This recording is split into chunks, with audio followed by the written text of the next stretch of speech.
I put it on after Okay. the pledge. Yeah. I just don't want it falling on the ground or something.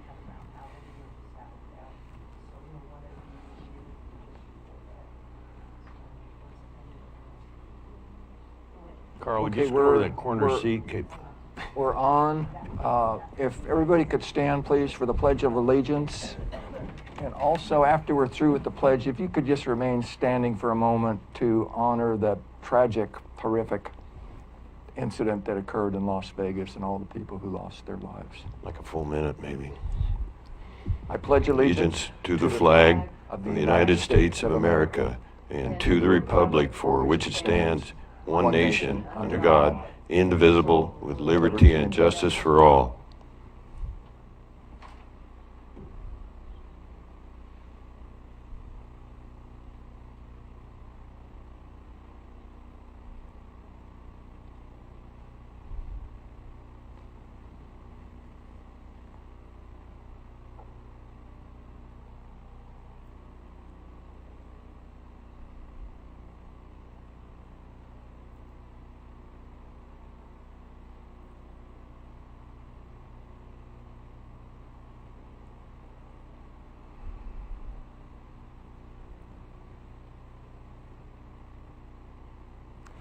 Thank you very much.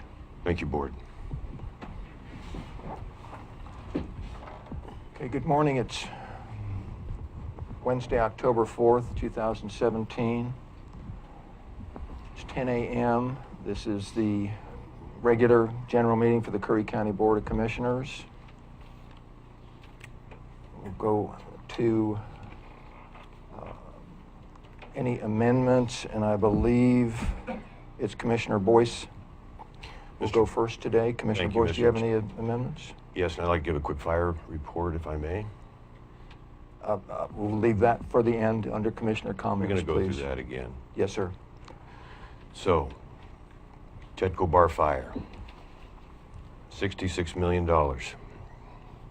Is this an amendment, Commissioner?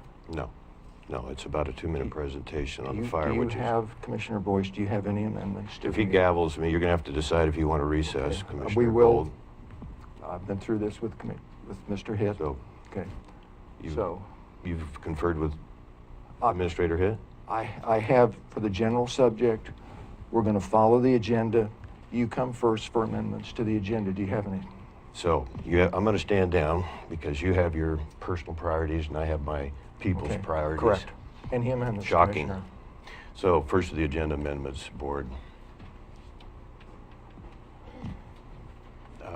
At the 9:20 meeting, you mentioned a county travel policy. I'd like to know if we can combine 9A, travel policy, and 9E, or 9F, excuse me, designation of a vehicle for myself. I would prefer not to, and keep the travel policy separate, Commissioner. It's all on the same issue. But different documents, different. Yeah, I agree with Commissioner Huxley. Okay. Mr. Huxley, you mentioned on the 9:20 meeting that you referenced Catherine, Wiley. Was there a reason you mentioned her? Is she going to speak today on this issue? I don't know. She had sent an email in. That's why I referenced her, rather than an anonymous email. That's the agenda. Well, if it's not an anonymous email, how come we haven't seen that? If all you have to do is ask for it. I didn't think I didn't it know there was an no. email to ask for. Thank you. It was identified, So Commissioner. you but answered let's my keep- question. I appreciate that. Okay. Then if we go to items, back to the front page, 3F, the agenda, that was marked as there was a legal question. And also, since County Council is unable to be here today, I wonder if we should defer or continue that to another meeting. Administrator Hitt, do you have a? Yes, Comment? yes, thank you, Mr. Chair. Actually, I think any legal question has been resolved. Looked up the county code, and the county code specifically exempts from any type of public notice or public hearing fees established by state or federal law or agencies. So which is the case here. So you're comfortable with that? I am. Great. Yes. Then no need to pull it out of the consent calendar. The only other thing I have is 6A and 6B at the bottom of the agenda routing slips. It references or attaches Commissioner Boyce to these two items, which is not a big deal, except I'm not a liaison for the Board of Property Tax Appeals, nor the Cooskary Housing Authority, that I'm aware. It might have been a mistake that my name was actually, go ahead. Mr. Hitt? Yeah, thank you, Mr. Chair. And I apologize to Commissioner Boyce. Unfortunately, in our current form, it doesn't have a place for me to check off. Okay. So I kind of abused you because I think I heard you in the office behind me, so I figured, well, I got to use somebody. And I meant to coordinate with you, and I didn't, so. Absolutely no worries, and fault. Okay. next time you can go ahead and do the same, and I'll know why. Okay. That's all I have, Board. Okay, Commissioner Gold? I don't have any. Okay.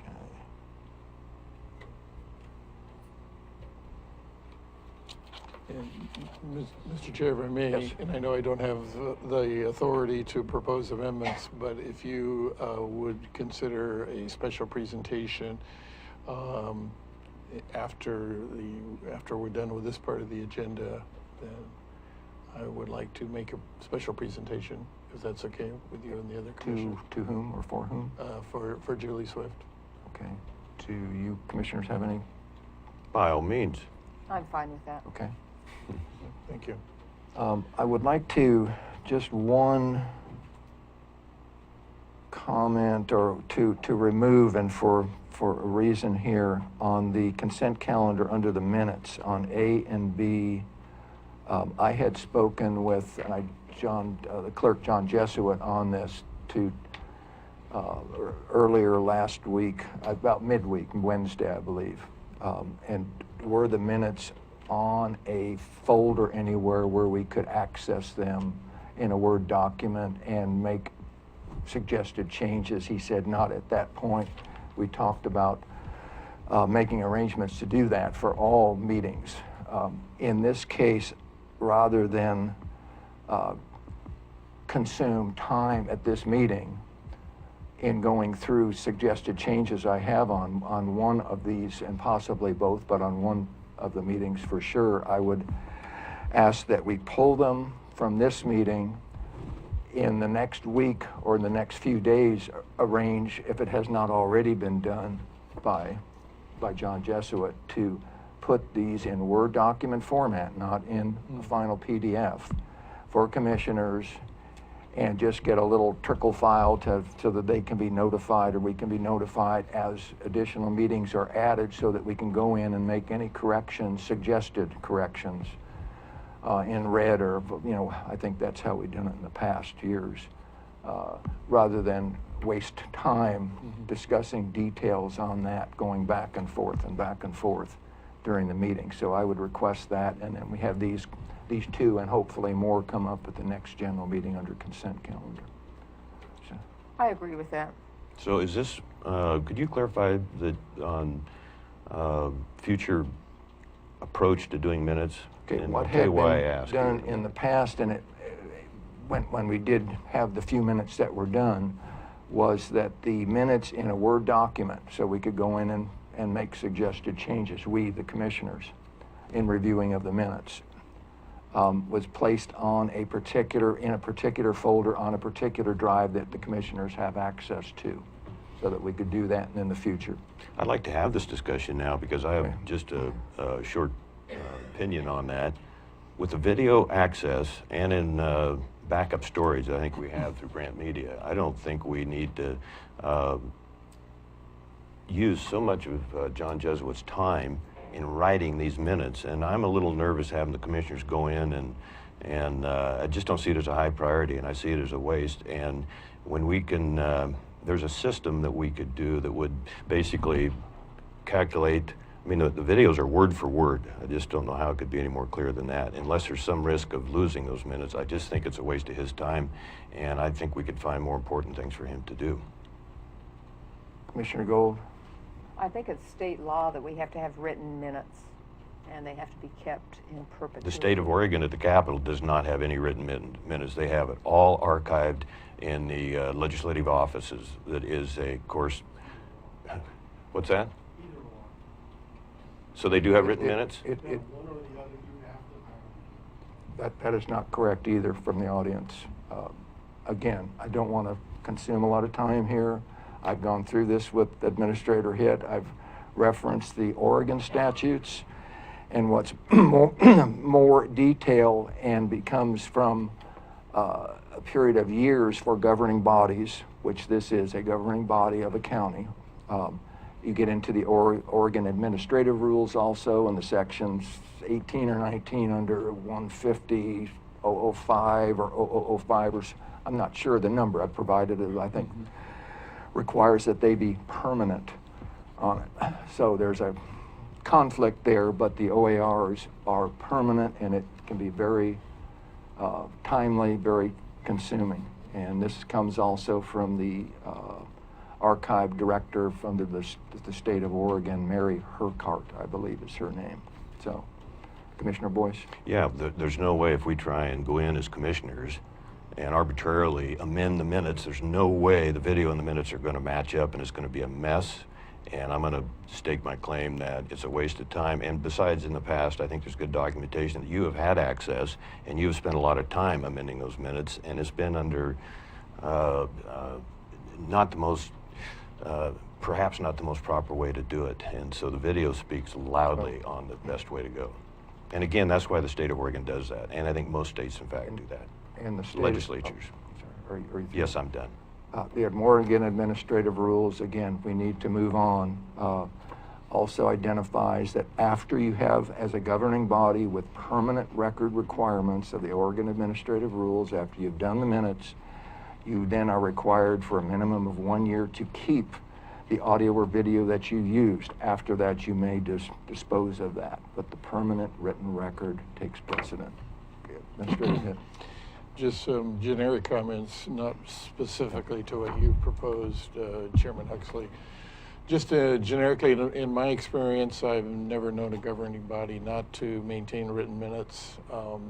In my understanding, and I'll double check and recheck and see if there's been any changes or I misread it, but my understanding is that we are required to keep written minutes. However, what is included in those minutes, all that's required, and I use the word all here carefully, is what actions the board has taken. So you passed a resolution, or you defeated a resolution, you passed an ordinance, you defeated an ordinance, amended an ordinance, whatever it may be. So your actual actions taken, along with a brief summary of the discussion. Now, John Jesuit and I have had several discussions informally about how much of that brief discussion should be included. So, and I mentioned it yesterday briefly to Commissioner Huxley. So what I would like to propose is, and I've already got a copy of the minutes that are in your thing here, a printed copy from May 3rd, is to go through that and give what I would call a more condensed version of those minutes that obviously shows all your actions, you know, what you approved and what you disapproved, but also then gives a brief summary of the discussion along with the minute tag to the video, so that if anybody wants to know. There's the key. Excuse me for interrupting. Yeah. So if anybody wants to know, well, Chair, if in my discussion I say Commissioner Boyce voiced opposition to XYZ ordinance because he thinks it is a waste of money or whatever. Are we talking about he said a lot more than that. Are we talking about the travel policy now? Not intentionally. But so then, well, if Commissioner Boyce says, well, I said a lot more than that, how come, you know, so, but it'll be in the tag to the video, and then the video can go show. Now, you still have the option when it comes, those minutes, when they come to you, obviously, and I'd like to just give you a couple samples first. And if you, and the last comment, generic comment about minutes is, the minutes are the creation of the board, of the governing board. So some governing boards, in my experience, like more detailed minutes. Some governing boards, less detailed minutes. That's ultimately the choice of the three of you as to how detailed those minutes need to be. But let me try a couple of minutes where I give you my idea of what's a condensed version and still gives adequate flesh, if you will, to the minutes, so everybody kind of knows and understands what people's viewpoints were besides just the raw vote total. And then, I'll give a couple trials of those, and you three can discuss, well, that's enough or not enough, or we'd like to have a little more here or a little less someplace else. So. Now, will that still, because again, I go back to what had been done that seemed to work well in prior years when they were done, was they were placed for commissioners to look at. It wasn't that you could Right. change and nobody know what you did. They were highlighted in a different color, that you did that outside the meeting rather than take all the time to do that inside. Right, and I appreciate the goal of shortening the minutes, and I think I would be fine with that as long as we had and could set it up where each commissioner respected that. Here's Tom Huxley's comments Yeah, or that's the way proposed it was set up additions. before. Here's Each yeah, commissioner was goal. separate. Yeah, and then John and I can work and say, okay, we got a little conflict here between what Commissioner Gold has proposed versus what we see on the videotape, and then bring it back in the form of. Then it should be Yeah. smooth Yeah. and without Yeah, little or no discussion. right, yep. Okay. I think we would be fine with that. So are we all right to remove these two then I'm fine this with that. morning? Commissioner Boyce? Yes. Okay, so we'll see. Okay, so we're going to remove 10, 15.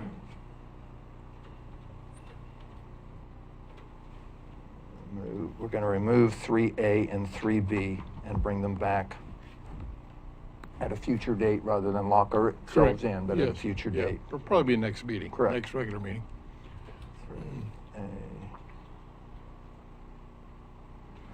Okay. I'll just so- add one thing. Okay, Commissioner Boyce. Okay. Just a thank you letter to Brookings.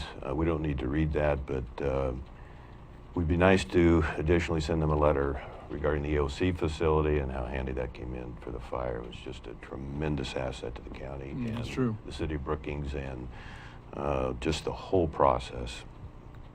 So I think, yes, a thank you letter there would be in order as well. Okay, so we have a motion to approve the amendments as discussed here. I so move. Second. Okay, call for the question. Aye. Aye. Aye. Okay, now going down then to consent calendar, do we have a motion to approve the consent calendar to include what is now 3C, D, E, F, and G? I so move. Second. Okay, call for the question. Aye. Aye. Aye. Mr. Chair? Yes. Yeah, sorry for my interruption. No, Just that's point, fine. point of order of our special presentation. Oh, I'm sorry. Yeah. I'm sorry. Thank you. Let me amend my motion to include the special presentation. Well, no, that's a set, oh, yes, correct. But that was as discussed, but I went on for approval of the consent calendar. We should Oh, have that's right. gone back. Okay. So we're okay with approval of the consent calendar. We'll go back now then to Administrator Hitt for the,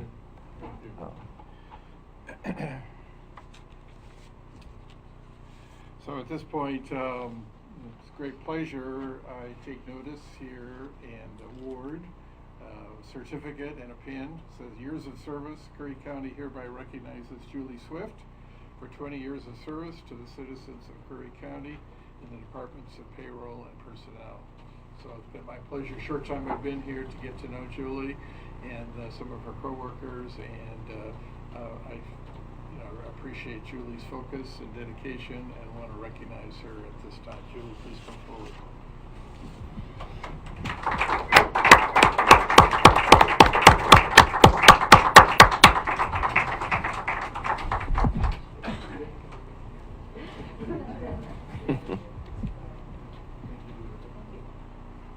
Thank you, Mr. Chair. okay. John Jesuit, do we have any speaker slips? Certainly do. Hey, long arms. Yeah. Thank you.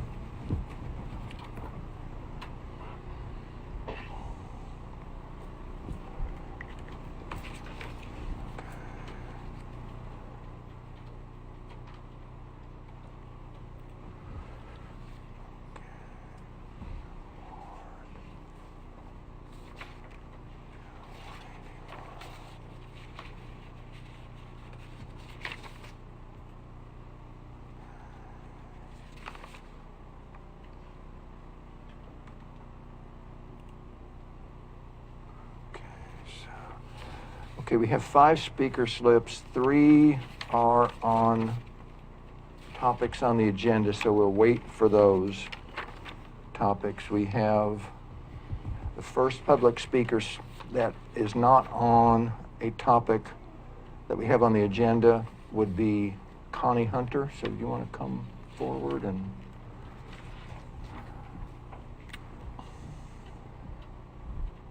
Thank you. I'm Connie Hunter, and I'm from Curry County, Oregon. And today I'd like to do a little follow-up on the symposium on suicide, which, by the way, community building is a lot harder than it looks. And it's more expensive than most rural cities and counties can really muster. So people like Gordon Clay, U.S. veteran Gordon Clay, go the extra mile beyond advocacy to bring the work and the sound representation of good information to the community. The symposium on suicide, there were a lot of wonderful materials there. Gordon paid for all of those things out of his pocket. He won't tell you that, but that's what commitment beyond advocacy is. It goes into action. I believe that the symposium on suicide was very successful. It was well attended. The panel was great. A special thank you to all who took the time to be on the panel. Ginny Razzo, Sheriff Ward, thank you for being there. Aaron Porter, Commissioner Court Boyce actually got deployed from the audience onto the panel, and he rose to the occasion. Tim Wilson, Gold Beach High School. Scott Graves, Polly Hawthorne, Tolowa Denai Tribe Family Services. Kurt Rosbach, who's from the VA, and Ken Duque was there visiting. I couldn't have been prouder of that panel. I think that we met some of our goals in realizing 2 things. We still have lots more work to do, and that leaders are dealing in a different currency. It's called hope.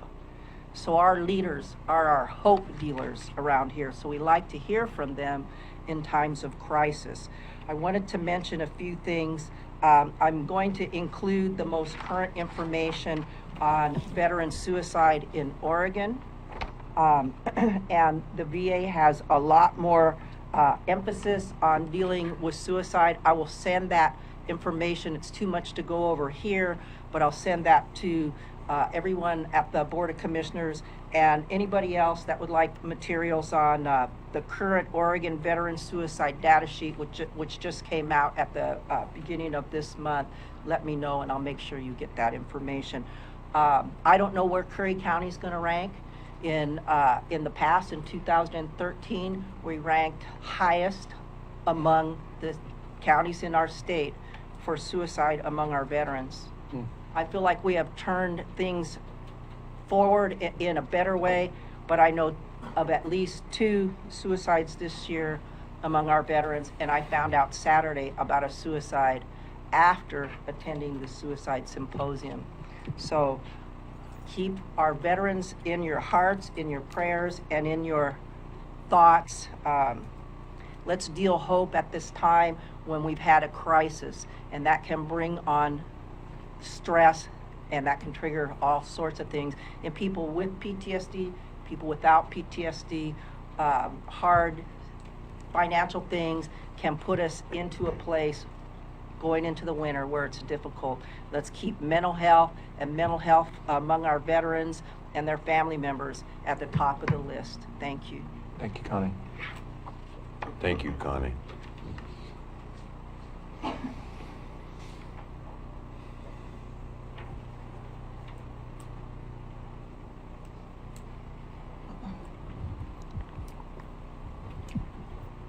The next speaker is David Barnes, and it's okay. So, but is this, you said public comment again? I know the last time we asked, it was on the public comments. I'm just going to pass for now. I just don't have anything to say right now. Okay.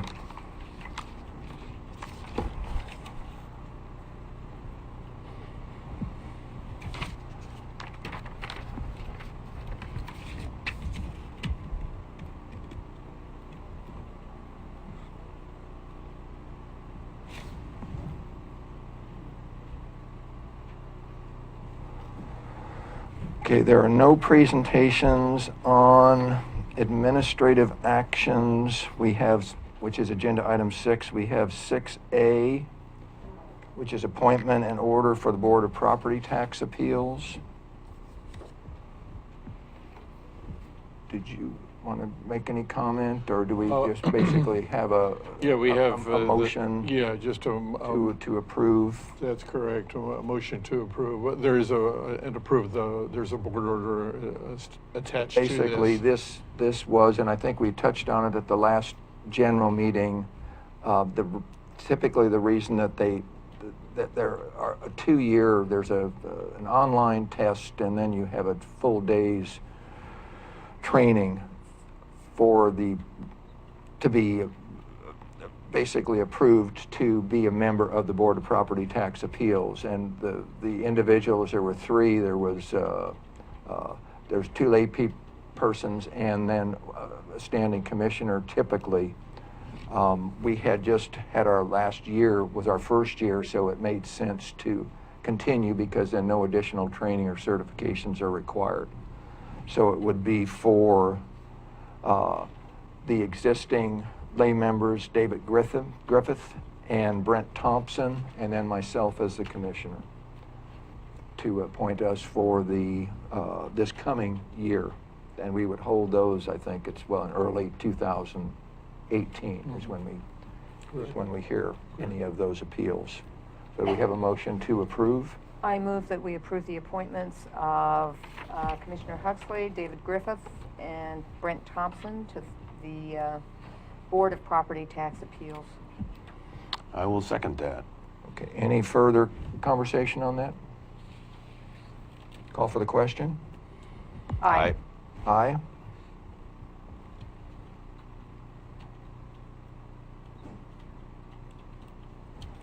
On the agenda item 6B is the appointment order for Coos Curry Housing Authority. There is an application or committee application that is open. And let me just ask a question if I may, and I'll address this to Administrator Hitt. There were 3 applications. There's 1 opening. What confused me is the order or resolution, I'm not sure what the document was, already has one of their names filled in.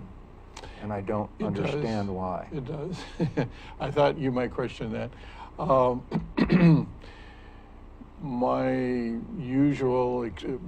past experience on these for the boards and commissions and committees that have a vacancy where there's more than 1 person applying, the normal procedure, at least in my experience, is to check with the chairperson of that committee to see if they have a recommendation or a suggestion, and then look at the applicants myself, and if I agree, I think that's a rational, well-supported recommendation, then to just go ahead and make that recommendation to the governing body.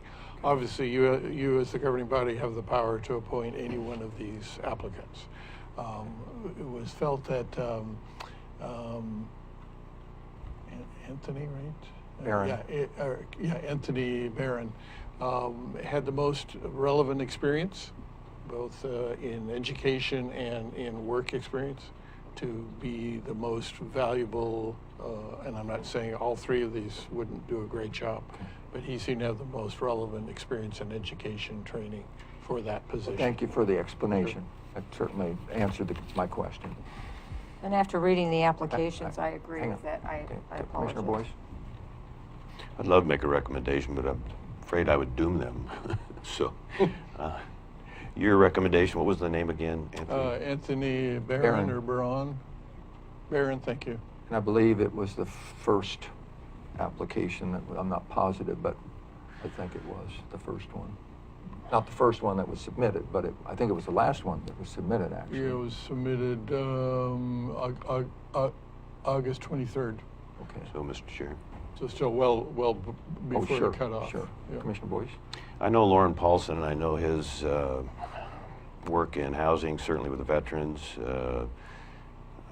He has been a community minded person for a long time, so I'm going to make a motion to appoint him to the Coos Curry Housing Authority Board. Commissioner Gold, did you have any comments first? I was before just, we- I was we'll- just gonna we'll say, hold I read that. through all of Okay. the applications, and Tony Barron, I would have to agree, was the most qualified, in my opinion. Okay, would you second Commissioner Boyce's motion or? No. Or not? Okay. I have the same feelings, Commissioner Boyce. Because I've seen, he has been present, Lauren, at a lot of these meetings. I'm not aware of the other qualifications. I would still, with that said, go with what the recommendation is, but I share your, I think we could have two very qualified applicants here. That's Well, you could second it okay, then. yeah. But I think, again, I agree with Administrator Hitz, the rationale that had been, and the research that had been done first. So I would not for that reason, but not that I don't agree, certainly in part with what you said. So I make a motion to approve Anthony Barron for the appointment for Coos Curry Housing Authority. Okay. Would you second that, Commissioner? I'll second that. Okay, yes. Any further discussion? Call for the question? Aye. Aye. Aye. And again, I agree with your thought process completely.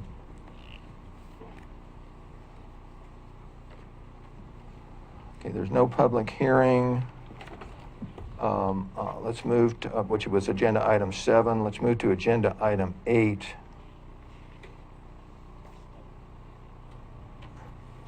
And what I didn't do, and I should have when we first started the meeting, as far as present, we did have Interim Administrator Hitt, Commissioner Gold, myself, Commissioner Huxley, Commissioner Boyce. County Council Huddle has called in ill, and so for the record that he is not present, and then we have the board clerk, John Jesuit. On old business 8, there's one item, the Curry County, Curry Community Health Property Exchange Review, and this is for John Hitt as the administrator, and I don't see Ken Duque here, but this was basically, this document was a 20 or so page property appraisal. Or, I'm sorry, inspection, a property inspection, not an appraisal. John? So as you may recall, Commissioners, at your last regular meeting, you approved an exchange, property exchange of 1403 Oregon Street, Port Orford, currently owned by Curry County, for the property and building at 517 Railroad Avenue, Brookings, Oregon, currently owned by Curry County Health. You made that exchange contingent on two things, title search for the Brookings property and a inspection. So the inspection was done on the Brookings property on September 29th, and the inspection, on September 27th. The one in the Port Orford, 1403 Oregon Street, was until September 29th. So neither one of these were in time to implement the exchange. By the exchange agreement said it had to be implemented by and completed by the 29th. So both Ken Duque and I and Councilor John Huddle invoked the provision in that agreement to postpone the exchange for 30 days. So that was mutually agreed to between ourselves and CCH. So you also were, and it wasn't part of your packet because we didn't have it then, but since then were sent out, paid for by Curry County Health, the inspection report done by the same inspector of 1403 Oregon Street, Port Orford. Both inspection reports indicate a lot of issues with both buildings. Now, not that these issues are necessarily comparable by any means, either as far as their impact or their cost to address, but there were a total of 27 issues called out on the Port Orford property, and I think it's 31. Let me double check here. 31 issues or concerns called out on the Brookings inspection report. Curry Health has fixed the most egregious, if you will, the most concerning on the Brookings property was electrical problems. We have understood from Ken Duque those have been corrected at their expense. He has asked us to likewise take care of the electrical. There are two matters called out in the report concerning the electrical service there at the Port Orford property. Right now, Eric, our maintenance manager, is following up and checking it out and seeing what that might take. I don't believe if we went if we went ahead with those corrections on the Port Orford building, that would be very much cost associated with that. But Eric is confirming that, and I'll know more probably within just a day or two. In the meantime, we have until almost to the end of the month, based on the 30-day extension. So my intent is to go ahead with that exchange, assuming the electrical matters that Ken Duque has asked us to fix on the Port Orford property are in fact relatively minimal cost. Again, I should know that for sure within the next day or two. But assuming they are, would be to go ahead with that exchange. Now, obviously, you as commissioners, since you've seen both reports, maybe you're feeling that you desire more information, so we could do follow-up reports with, as actually recommended by the inspector, with licensed roofing contractors, structural contractors, plumbers, and so on. Some of these follow-up inspections that he recommends. Or you could say, well, the two are kind of balanced out. They both have issues regarding their siding. They both have some issues regarding the roofing. They both have some issues regarding plumbing. The two kind of balance out. If the electrical is taken care of by both parties, it may be, you may be comfortable with moving ahead. So that's the current status. I don't need any more Boyce? information. I think we've spent a lot of time on this. It's a good Okay. deal for all concerned, and yeah, I think we got other priorities, so thanks for the work you did. And by the way, when is a 30-day extension? It would then be up, I think, on the 28th Okay. of this month. Commissioner Gold? They both have issues, so I say let's just move ahead.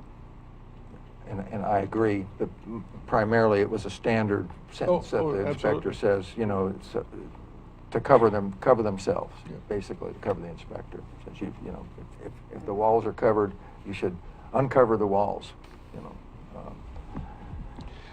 Just FYI, our Veterans Department Veterans Services Division here has already expressed an interest in the Brookings property. Tony has a copy of this report, and I suggested to Tony that if there are possible VA grant monies or support to help take care of some of these building issues prior to him moving in, if it's a concern to him, then he should follow up accordingly. But So do we have a motion to direct Administrator Hitt to continue as he has recommended? So moved, Mr. Chair. I'll second that. Okay. Any further discussion? Yes. Commissioner Boyce? Well, this wouldn't be delaying VSO Anthony Vowdy, would it? no, I believe we can Extension. actually get the property exchange probably, I'm going to guess, within the next few days, week, probably max. Okay. Thank you. Call for the question? Aye. Aye. Aye. Okay.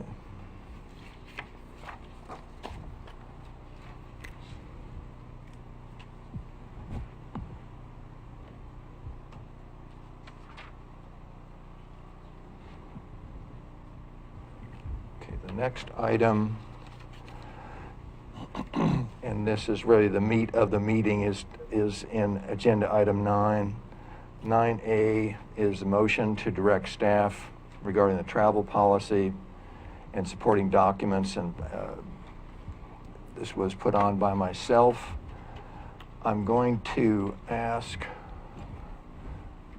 John Jesuit, if we can just get through Charles so I can put up one Oh, okay. document on the screen.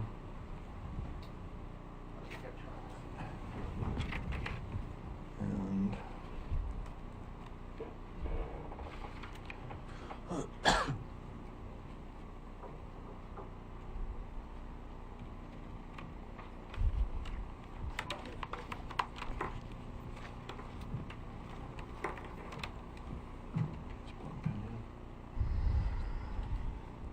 hey, John, could you just plug this in that USB port, please? Thanks. I have this one now.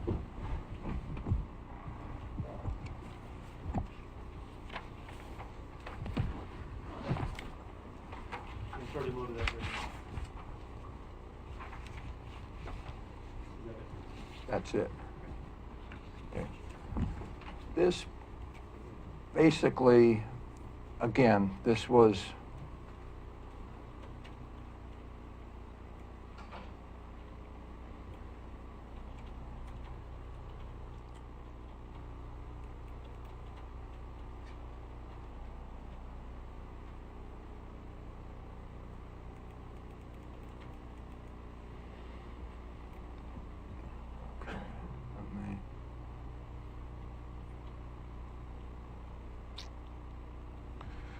there. This is the existing policy with some highlights in it. This was passed on August 2nd of this year. The discussions had started much earlier, okay? And the actual policy is in Exhibit A. And in the first paragraph, it was very specific that it would disallow use of pool cars for elected officials, with the exception of the sheriff's department and the assessor for assessment, were excluded from that. It would primarily include all other elected officials. And then it went on with the limitations, and these limitations came from the actual budget hearings back in May from the budget committee, which spent quite a bit of time on travel expenses. And also in here, it said that right at the bottom, exceeding, travel, training expense exceeding $1,500 not pre-approved will be the personal responsibility of the commissioner or elected official. And that's, again, the crux of the policy had to do with elected officials' expenses, travel expenses. And what occurred, and which I addressed at the last meeting as basically a heads up at the last general meeting, was I proposed to put this on this agenda to give basically notice.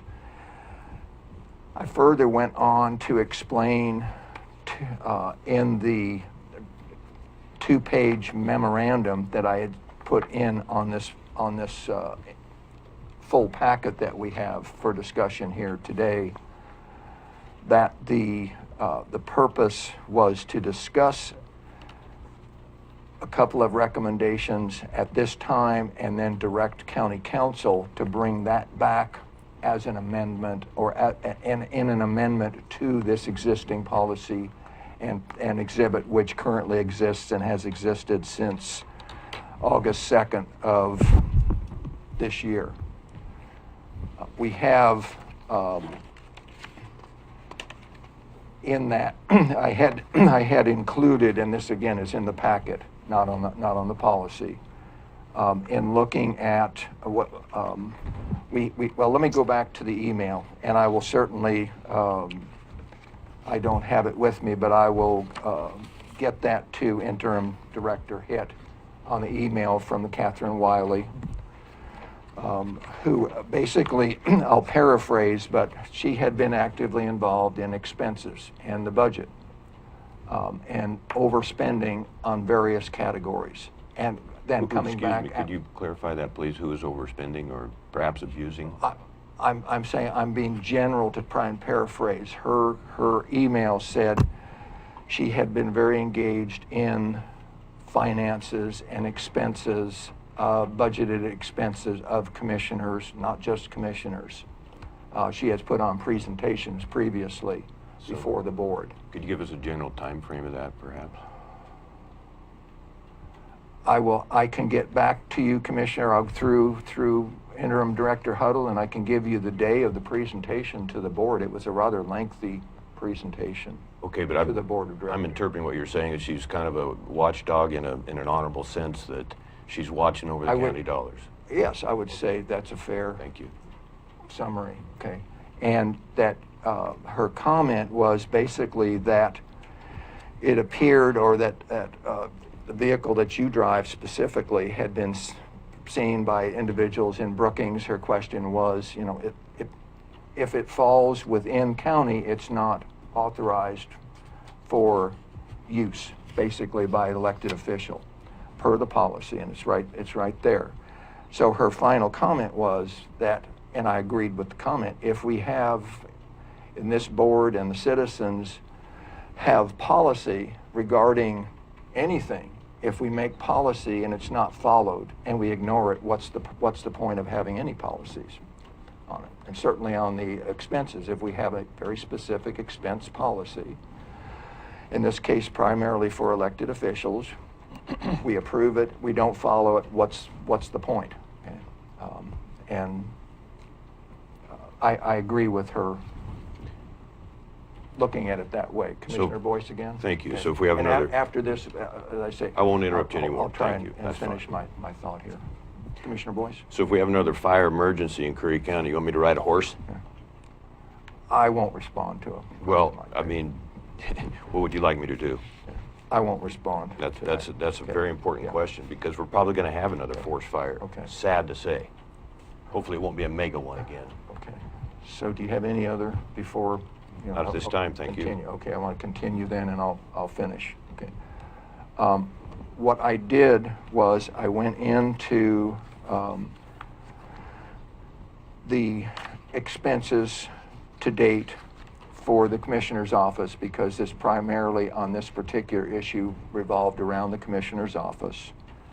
The expenses, the vehicle expenses for the first 2 months were addressed on page 2 of the memo. The mileage charges were $582 and $634 respectively. $582 for July, which the policy did not exist at that point. $634 was for August, and there was no exclusion or reduction for mileage that was not used for out-of-county travel. Okay. So there was no differentiation. It was submitted as all, if it was per policy, all out of the county, which it was not. We just recently received the mileage for the month of September for, again, these just are the 2 vehicles that are assigned to the commissioners. The mileage for the one vehicle, the Taurus, for the month of September is $1,230.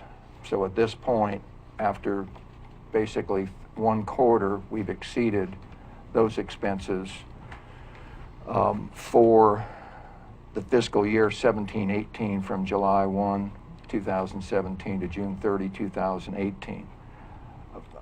And on the other credit card expenses, we do not have current information on that, and I'll look at, you know, interim director hit on that, in part because of the closeout of the fiscal year. slows down the creation or the updating of the revenue and expense reports for the subsequent months in the new fiscal year. We do have the costs for the last quarter, or the last 2 months for the commissioners, if we want to use as an average. And those were averaging about $500 to $600 per month for the last couple of months. It's no guarantee that What a that's what the bargain. future will have, but it's an indicator. So at that point, we pretty much have used. We're over budget right now if we were to look at the items that were addressed in the line items in the budget for the commissioner's office, including the vehicles. So what I'm proposing to request that the county council come back with is, in the packet I had added a couple of forms that are used now by others. One is a vehicle form that comes from the road department. We had an example of the clerk's office use one of the other vehicles that's typically assigned to the commissioner's office. And it shows how the mechanics work from the road department as far as the person that identified it, the person that used it. It's a little one-page, a half-page form.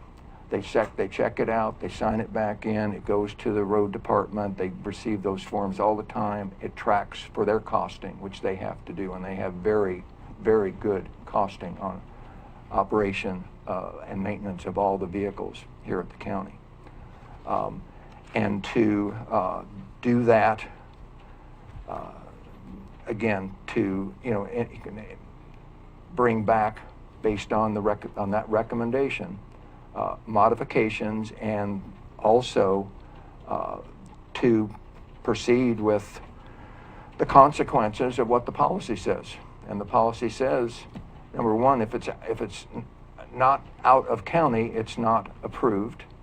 It's the responsibility of the individual that uses it, and to have accountability for the policy that we have in effect. And that's my general discussion. For any questions at this point, I think Commissioner Boyce, you have the questions first today. Thank you. So are you proposing a penalty, perhaps, or could go as far as a recall on this? It's really blatant abuse of, it's a 15-year-old car that, yeah, I basically ran, I'm sorry? I'll wait for you to finish before I answer your question. Okay. So, yeah, 15-year-old car. We just appropriated $31,000 for a new four-wheel drive for our planning inspector, or building inspector, which I supported, by the way, despite that four-wheel drive was absolutely unnecessary in the sites that he has to go to. I remained silent on that because it just wasn't worth arguing over. Most of this time, and if Council Huddle was here, he could verify that it'll take a while, but it could be reimbursed through FEMA, is a very clear administrative duty that we had, and I think I went down there 23 straight days, maybe less one day. I can't remember for sure, to make the morning briefings and learn absolutely everything I could, visit with the people that lost their homes.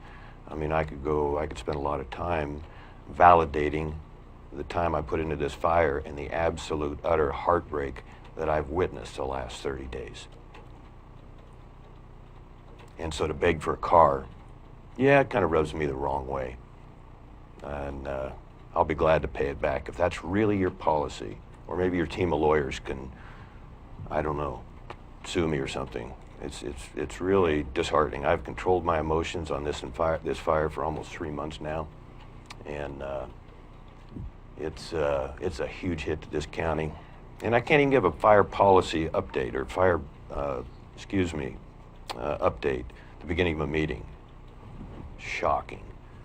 And so, yeah, I'm man enough to walk to Brookings if that's what I have to do. Work's just starting, and I will. That's all I have, Mr. Huxley. Commissioner Gold, do you have any comments? Well, I do know a lot of those meetings were available by phone, because I listened in on a number of them. I do know that both Commissioner Huxley and myself do live in Brookings, and we would be willing to, I'm sure, attend some of those. So I think we need to follow by example as far as the travel policy So where goes. were you both? Where was I? Yeah. I've You're been, participating on the phone. Okay. Yes, I have. Yes. All right, that's And your, I've talked to I people believe, who have lost ma'am, their that's your homes. approach to county government. And I can give you tremendous data from wise people that disagree that the phone is a way to conduct business, in particular what we just dealt with and are dealing with presently and in the future. So we just have some very, very strong disagreements there. Well, I do know the county is in financial difficulties, and And I just told you, I think We it can need be to- reimbursed. And so this we is where need you want to to make your follow cuts by after you example. do a brand new $31,000 vehicle and I spend $1,000 in 2 months. I am shocked. Forgive me. It's okay to go back and forth, but let's let one finish their I'm done. thought before we interrupt, what they're saying. Okay. I represent the people of this county. I represent the people that pack a lunchbox at South Coast Lumber, the single moms that work at Fred Meyer, the veterans who are ignored. And with what we're faced with, it is, I don't know how I can do it any cheaper, and I'm glad to do it. That's what I signed up for, and that's what I'm responsible for. I'm not going to represent strictly some harbor fringe special interest groups or donors or any political party, including the Tea Party. I'm going to represent the little guy in this county who just got hosed with this fire. Instead of beg for a car, I'm not even on, excuse me, as far as agenda item, I'm not even going to ask for a car. I don't want to lower myself. A 15-year-old car that has 80,000 miles on it. And I'm happy with that. Thankful to have it. That's all. Okay. Do you have any more comments, Commissioner? I could just mention that I use my own car coming back and forth all the time. I've never asked for a dime, so, and going to meetings, so. Well, I have a 20-year-old truck that my grandkids were raised in. It's got a lot of sentimental value. It's got 250,000 miles on it, the biggest Ford truck pickup that Ford ever made. And then I have a 20-year-old Mercedes that has equal sentimental value. I'm not going to use those. And I'm not going to buy a new car. Anybody that knows me knows I don't buy new vehicles. I don't like interest payments. So simple as that. So we'll just let 10 cars sit over there in the parking lot and let the wheels rot off of them. Commissioner Boyce, you're not going to use a car. Goodness sakes. Are you through? Feel much better. Okay. So, again, I'm just asking that we give the county council, who's not here, we can give through interim director, hit direction to proceed as requested in the memo and this discussion. Well, if we set a policy, we need to lead by example. And so I'm all with it. Okay. I have one more thing. Okay, so I would have expected gratitude in the middle of an emergency to support the people at that end of the county. And from the very beginning, the very first minute the sheriff called me, said, "You're needed down here."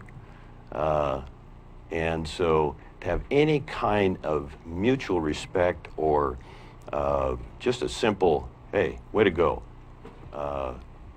Not to mention I try and be responsible in reporting to you and updating you. And we're hung up on $1,000. Yeah, a simple thank you would have been really appreciated, folks. Okay, so do we have a second to the motion? You get I- to speak on this after you decide? No, Ted, nobody had commented. I did. But, submitted. but yours was on another item. Travel policy. That's my mistake. Then let me see. My mistake. Okay. My mistake, sorry. Okay.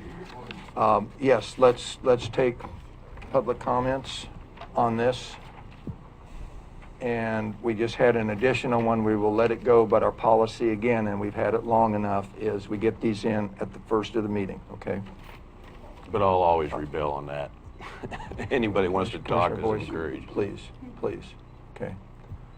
You want to identify yourself, Ted? My name's Ted Fitzgerald. I'm a resident of Carpenterville, which is in Curry County.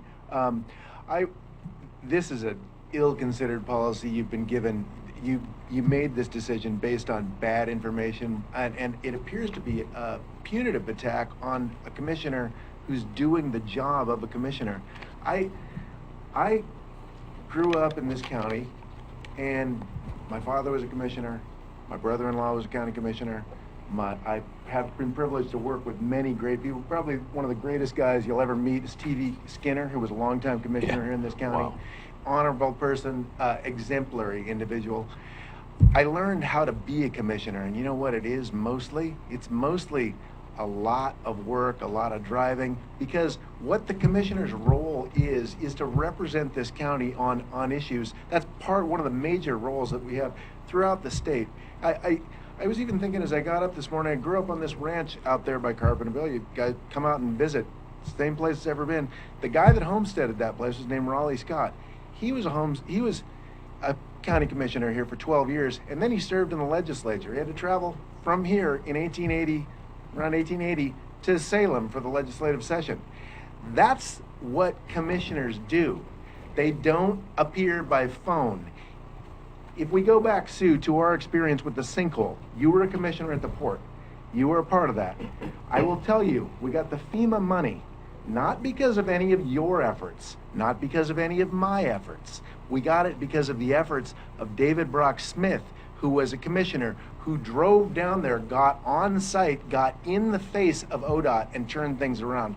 That is what is required of a commissioner, hands-on action in many cases. And to say that you can appear by phone is a disservice, and I would ask that you reconsider that as your approach to governance in this county, because there's a long history. Go look it up and see how people have acted and how our best commissioners have served this county. And it is not through listening to the advice of people who make recommendations to limit their political opponents when they themselves, like Catherine Wiley, has received large thousands of dollars in county reimbursement for travel to Washington, D.C. and other places, based on my information that I got from someone through a Freedom of Information Act request. I don't know that was ever disclosed. I'm wondering why this policy is targeted only at the executives that are the most, they're the tip of the spear here in this county in a lot of cases, and I think it does a real disservice to even consider a $1,500 annual per person.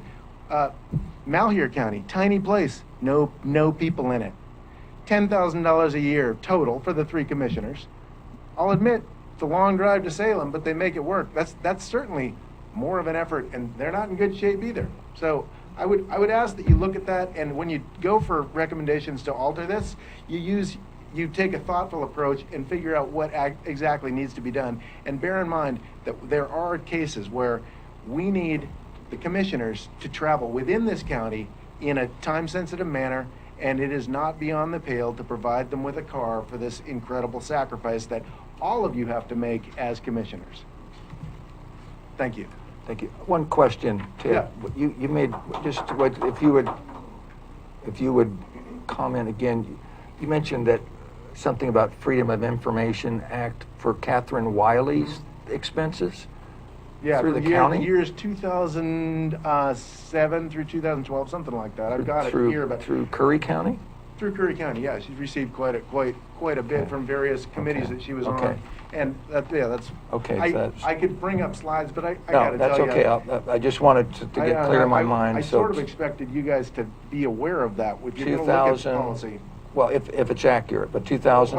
Oh, it is. So I can I'll provide you with the information Okay, after if you the would. meeting. That's fine. Okay. Or I Thanks, can give you Ted. my copies right now. No, you can. You can bring it after up now. After the meeting, after Yeah, the meeting's I'll just fine. hand it to you right now, and then we can. Okay. You guys can here's a spreadsheet of the cost that she's Okay. received, and here's the Actually- Freedom of Information Act. Okay, thank you. And Yeah, thank you. we'll just give this, let me count the pages here. John, to John Jesuit. I don't know, there's about 10 or more pages. Could we just pass it to John? And then we can enter that as a, okay. Okay, and then the other, let me see, that was to, was Connie Hunter. Connie Hunter, Curry County. The policy document that comes to mind right now is the Constitution. Our founding fathers had the forethought to know that we had to amend it. They knew that it would be what? A living document. All policy at all levels of government are living documents, and they're meant to be changed. They're meant to be improved. They aren't just something that's put down on paper. It's a concept that's put down on paper, but there are lots of degrees to which a policy can be enforced. You just waived a policy and allowed me to come up right now. So thank you for that. Let's be clear that in an emergency, a policy that doesn't include an emergency clause for employees, for commissioners, or for necessary business beyond the things that we consider every day, as were so eloquently explained by Ted Fitzgerald, I think that we have to really look at the quality of the policy. I don't think the policy has enough quality in there, enough important pieces to make it a viable policy. Fix the policy by adding emergency clauses. Are you kidding me? We had a natural disaster and we're bickering over the fact that we had somebody that gave a care enough to get out on a Saturday or a Sunday or whatever day of the week. Sorry that you had to be put through this, Commissioner Court. I think it's disgusting to me, actually. Thank you. Thank you. No. Thanks, Becky.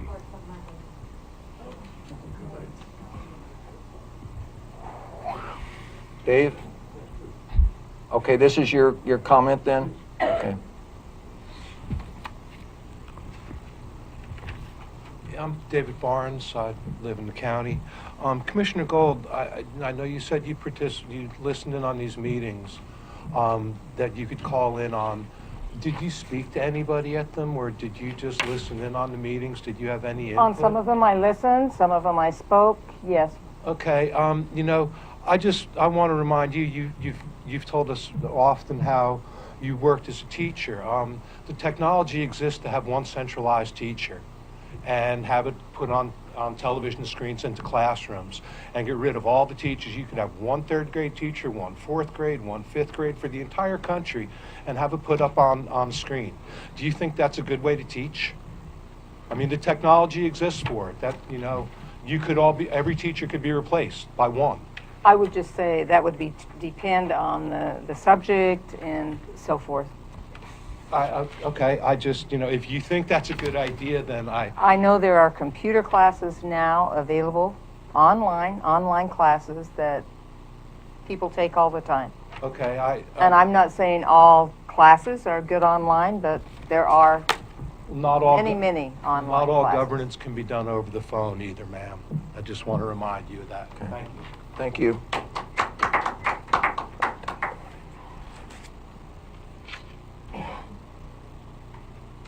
Okay.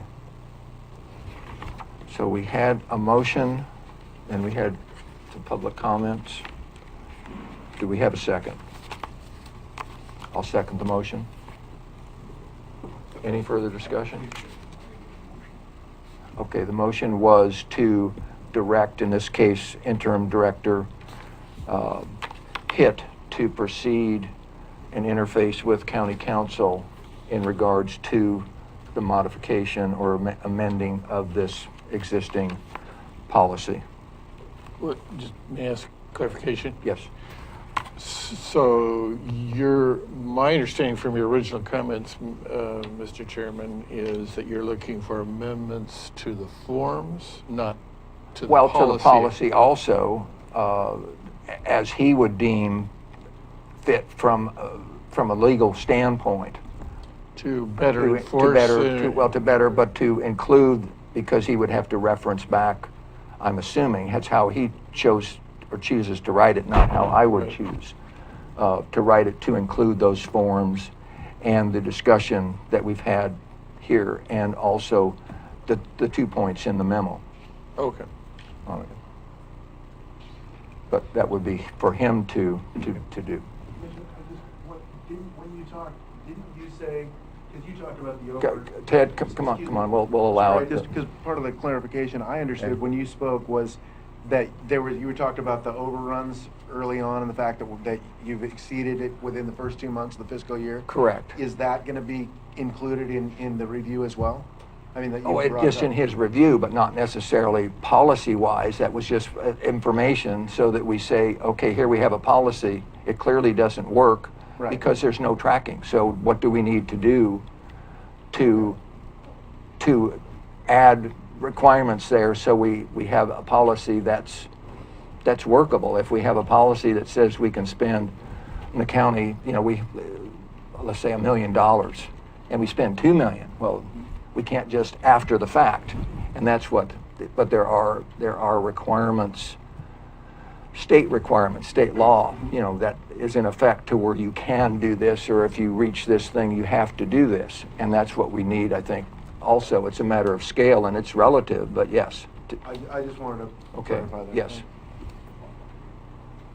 Okay, Can I say one more thing? Commissioner Gold. I think in lieu of an emergency, maybe there should be something in the travel policy regarding that so that we could have some exception. Again, we can, but you do that.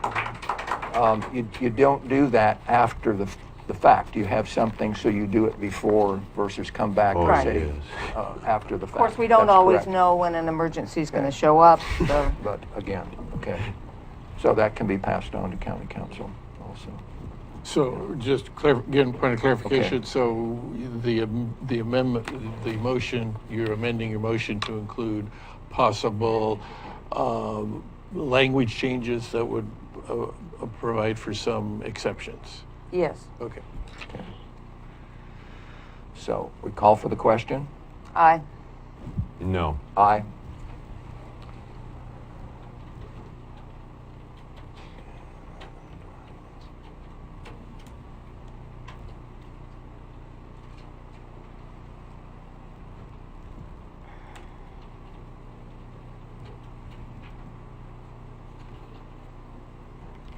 Okay, we have that down now. Excuse me, John, Jesuit, would you just do me a favor and pull that out, please, of that USB port?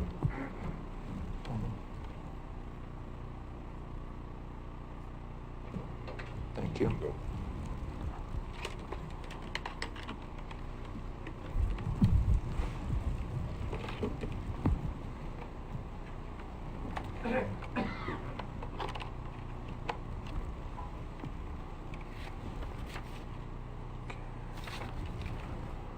Okay, the next item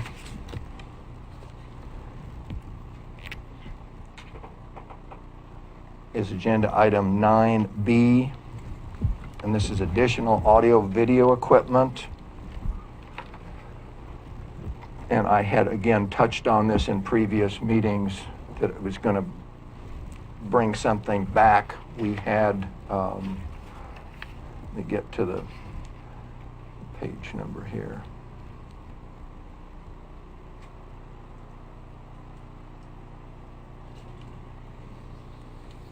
I think it's 118. Well, yeah, I've got it. I'll just get to it versus just to paraphrase.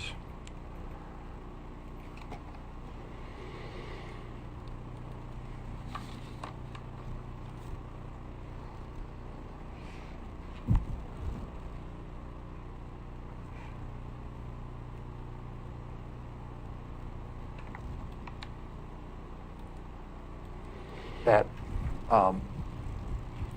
we had, and the budget documents have been reviewed here also, is we knew when we first put the audio video in play, the first of 2017, that we had these dedicated funds from Charter Communication that are dedicated for that type of equipment. We put the audio video equipment in and have used it for the last nine months. We're into month number 10 now.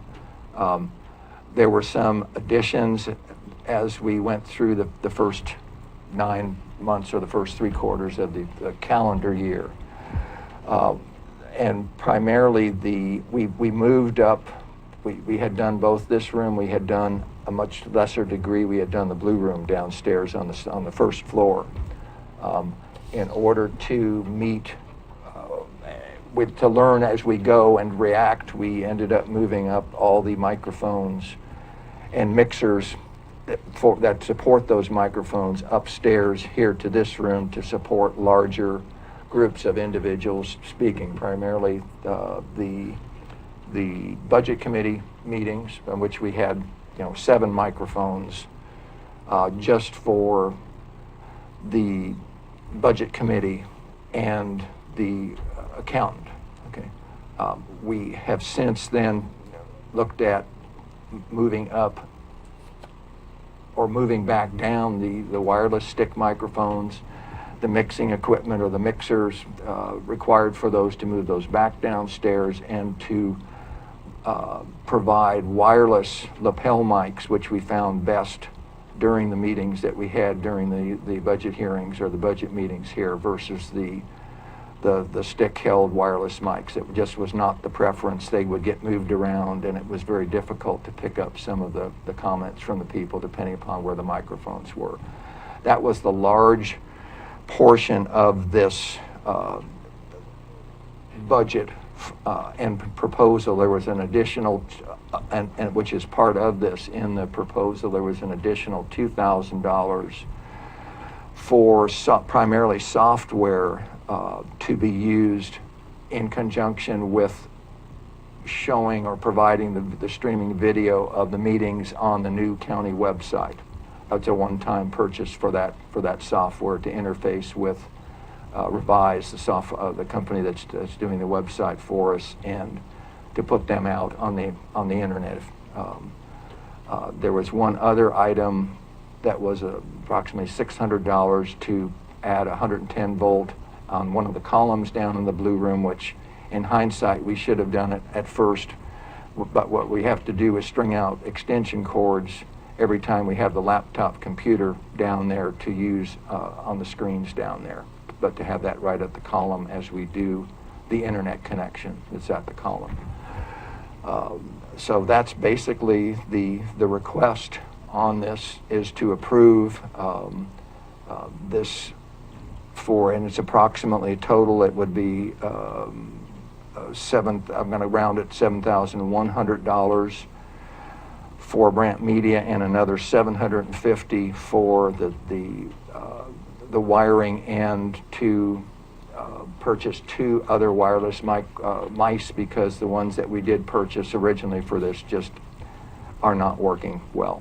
So that's the request at this point in time. So I'm To seeing. go ahead and propose to order, have county council basically create a contract with Brant Media, or an agreement with them to provide the materials and the services to do the installation. And this would also include 2 speakers out in the hallway here adjacent to this room for overflow, so that we can toggle those on and off so that people standing outside can hear if they choose not to go downstairs to the blue room. Commissioner Gold? Okay, so I'm looking at this, and it looks like it's about $5,400 in equipment, and then the rest is for Brant Media, the installation? Correct. And Okay, and so the equipment comes out of not our budget? All this comes out of our PEG funds, which Oh, the we entire have, item, this entire amount is PEG funding. This is not general funding. This is all that Okay. dedicated PEG funding. We did not use what we were budgeted last year. Okay, I just wanted to make sure. And it plus wasn't- we received more than we had budgeted to receive last year. So we have I'm not saying a surplus, but that's where the funds would come from. Okay, I just wanted to make sure that was the case. So I'm asking for approval from the board to, again, direct county council to work with Brant Media in an agreement for them to provide the materials and services to do that. I so move. Question? Commissioner Boyce? You're confirming that it's all coming out of PEG funds? Absolutely. Okay. And the total roughly again? Well, would be rounded off under about 79, call it 8,000. I'm sorry. I'll second. Call it 8,000, correct, okay. I'm looking at the grand total here, and it says Just over $7,092. Okay, and on the agenda routing slip, I went further discussion because it wasn't through the Brant proposal that we would have an additional cost of $750. Also, I confirmed it would be through PEG funds for the 600 Oh, for the okay. electrical, and then 150 for the two wireless So we're mice. talking close to 8,000. Close to 8,000 total. Okay. And all of those would be via the PEG funds. Okay. Okay. Any other questions or? No. Call for the question? Aye. Aye. Aye.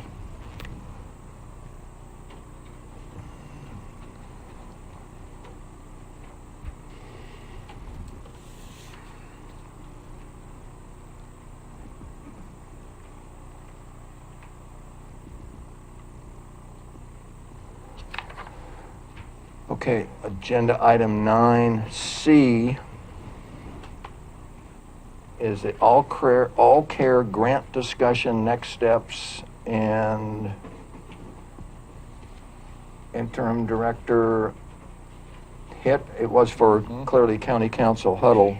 I'm sorry. It's okay. Are we going to have this discussion without Council Huddle here? What's our approach?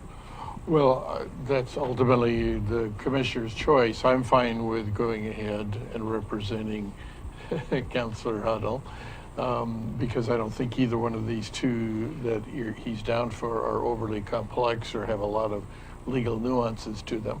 However, if the board would prefer postponing them to a future meeting, I'm fine with that as well. There was, were you finished with your? I see no need to do it today. I would delay or continue till our next, our 18th meeting. But for the following reasons, is that there was additional, this was a document that was proposed that was a month or more old. Right. And I had several email correspondences with County Huddle back and forth. So I was rather confused why that initial letter was still there. That's the same question we had almost 6 weeks ago. And he had relayed back and forth in communication, and I can certainly provide you with the emails, that wasn't the what All Care was proposing in that one short letter was not what the commissioners were really acceptable to, period. Right. And I think that. And we ended up with the same letter, so I'm not sure why. John? Just to follow up there from Commissioner Huddle's memo on the HERS, he says, All Care has sent a letter to the commissioners confirming that the grant funds can be used for non-housing study purposes.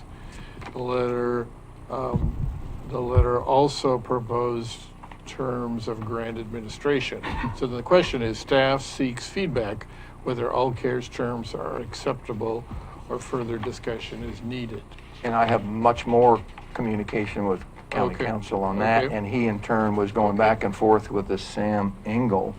Okay, well, in light of that, And- Mr. Chair, then I would probably agree with With Commissioner what Boyce. Commissioner We Boyce is should saying. probably postpone Okay, it then. and I'll Yep. get you Okay. copies of Okay, because I have not seen that. Okay. Are you okay with that? I'm fine Commissioner with that. Bowe? Mhm. So we have concurrence Just Yes. amongst postpone us that. all? Okay.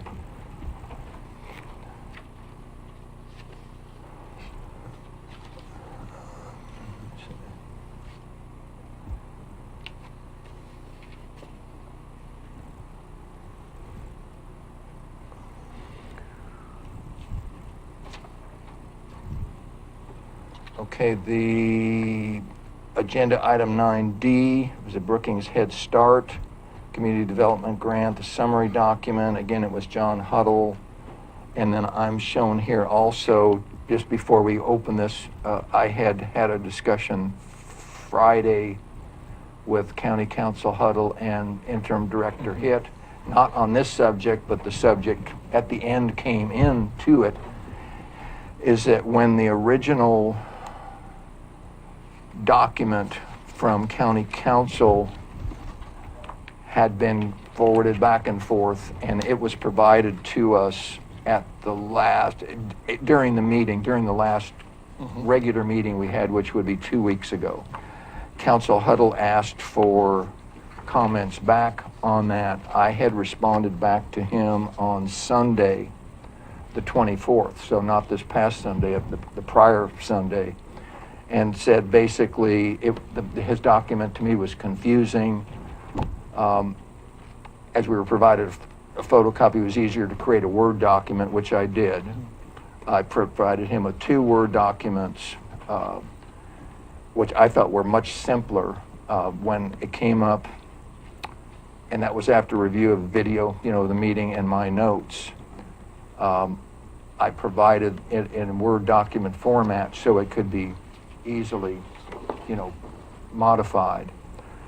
In the conversation, I hadn't heard back, and in the conversation Friday, he basically, just this past Friday, said he hadn't really looked at it, and then the 2 of you said, shall we just basically provide those 2 documents in the packet? And I said, well, yeah, we need to do something, especially if we haven't looked at them. So I would be inclined to say the same thing, unless you have other, to lay it, unless you have, Well, there were omission, there's things that weren't there, and I think things that were confusing.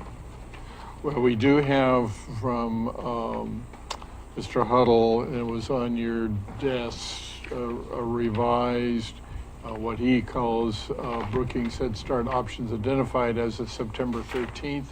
So actually, these are revisions. After that, they're in the yellow highlight. That I think were his attempts, Mr. Chairman, to incorporate things that perhaps weren't in his summary that were on your summary. So the real purpose here is just to be settled on a document that best encompasses the discussion at the workshop we had with the state IFA authority, with ORC chairperson, the grant administrator. So I know he told me that this statement with the yellow highlight that he just completed either yesterday or perhaps the day before has the concurrence of these other organizations, that his statements correctly represent what they committed and what they stated at our workshop a couple, 3 weeks ago. So I guess the question is, are you prepared to find either Mr. Huddle's statement satisfactory, and then I would have a question for you as to the follow-up if you do, or if you don't, do you find Chairman Huxley's summary of the discussion at the workshop more appropriate and acceptable? And if neither is acceptable, then and I would agree, we would need to bring it back at a future meeting then. If I may, again, just to include some conversations that we had during our telephone call last Friday. These that he has added were things that had been overlooked that I had included Yes, here. correct. What I told him originally too was that I included everything that was here except simplified some of the duplication, and there are many duplicated paragraphs. He's included some of the items that had been overlooked that I had here. I still don't see, because it was a big question, the CCD, which we talked about with my question marks and what my question marks meant, as far as further compensation at this stage, where there was still a big question, what the way that he had that worded. It left it open that the county was to be okay, or we could we could turn back with no financial consequences all that had been invoiced to date. Mhm. But then it went on, and let me see if I have my marked up of his. Then on paragraph 3, and that's not been changed, on the left side option to stop now, the second sentence said the county, this is in addition, the county would pay all outstanding invoices to date from CDD or CCD. That implied that they could have many different invoices that we're not even aware of, and that's why I questioned that. It's a fair question. Okay, Yeah, and fair it still question. hasn't been addressed, and that's why I just put CCD question mark, question mark, question mark. Any further compensation at this stage? So that still needs to be clarified. I would agree, it could stand to be clarified for sure. I believe the intent was, but again, we don't have it in writing at this Right. point. The intent was that whatever CCD had in the way of outstanding billings would be covered by the grant. Okay. And I believe the IFA state reps were on board with that. Okay. But you're correct, Yeah. we don't have that. You know, we've firmed out said yet. one thing, we've said that all invoices, to Yep, date. that's true. But this is saying if something's still outstanding, we'll cover that too, but we don't know what. And that's why I had Okay. question marks. In I light- don't think that was Okay. agreed to. In light of that, then it would be my recommendation then to, I'll have another conversation with Mr. Huddle regarding your concerns. And again, I think they're totally legitimate. And we will bring this back Okay. at your next meeting. And that will give us time to discuss, well, any commissioner with you or on these two options. Would that likely, excuse me, Commissioner Boyce? likely be our 18th general meeting? Yes, correct. Okay, thank you. It certainly should be the Oh, yes. 18th. Oh, yes. Yeah, Yeah. okay. Okay, are we in a concurrence there? Yes. Yes. Okay.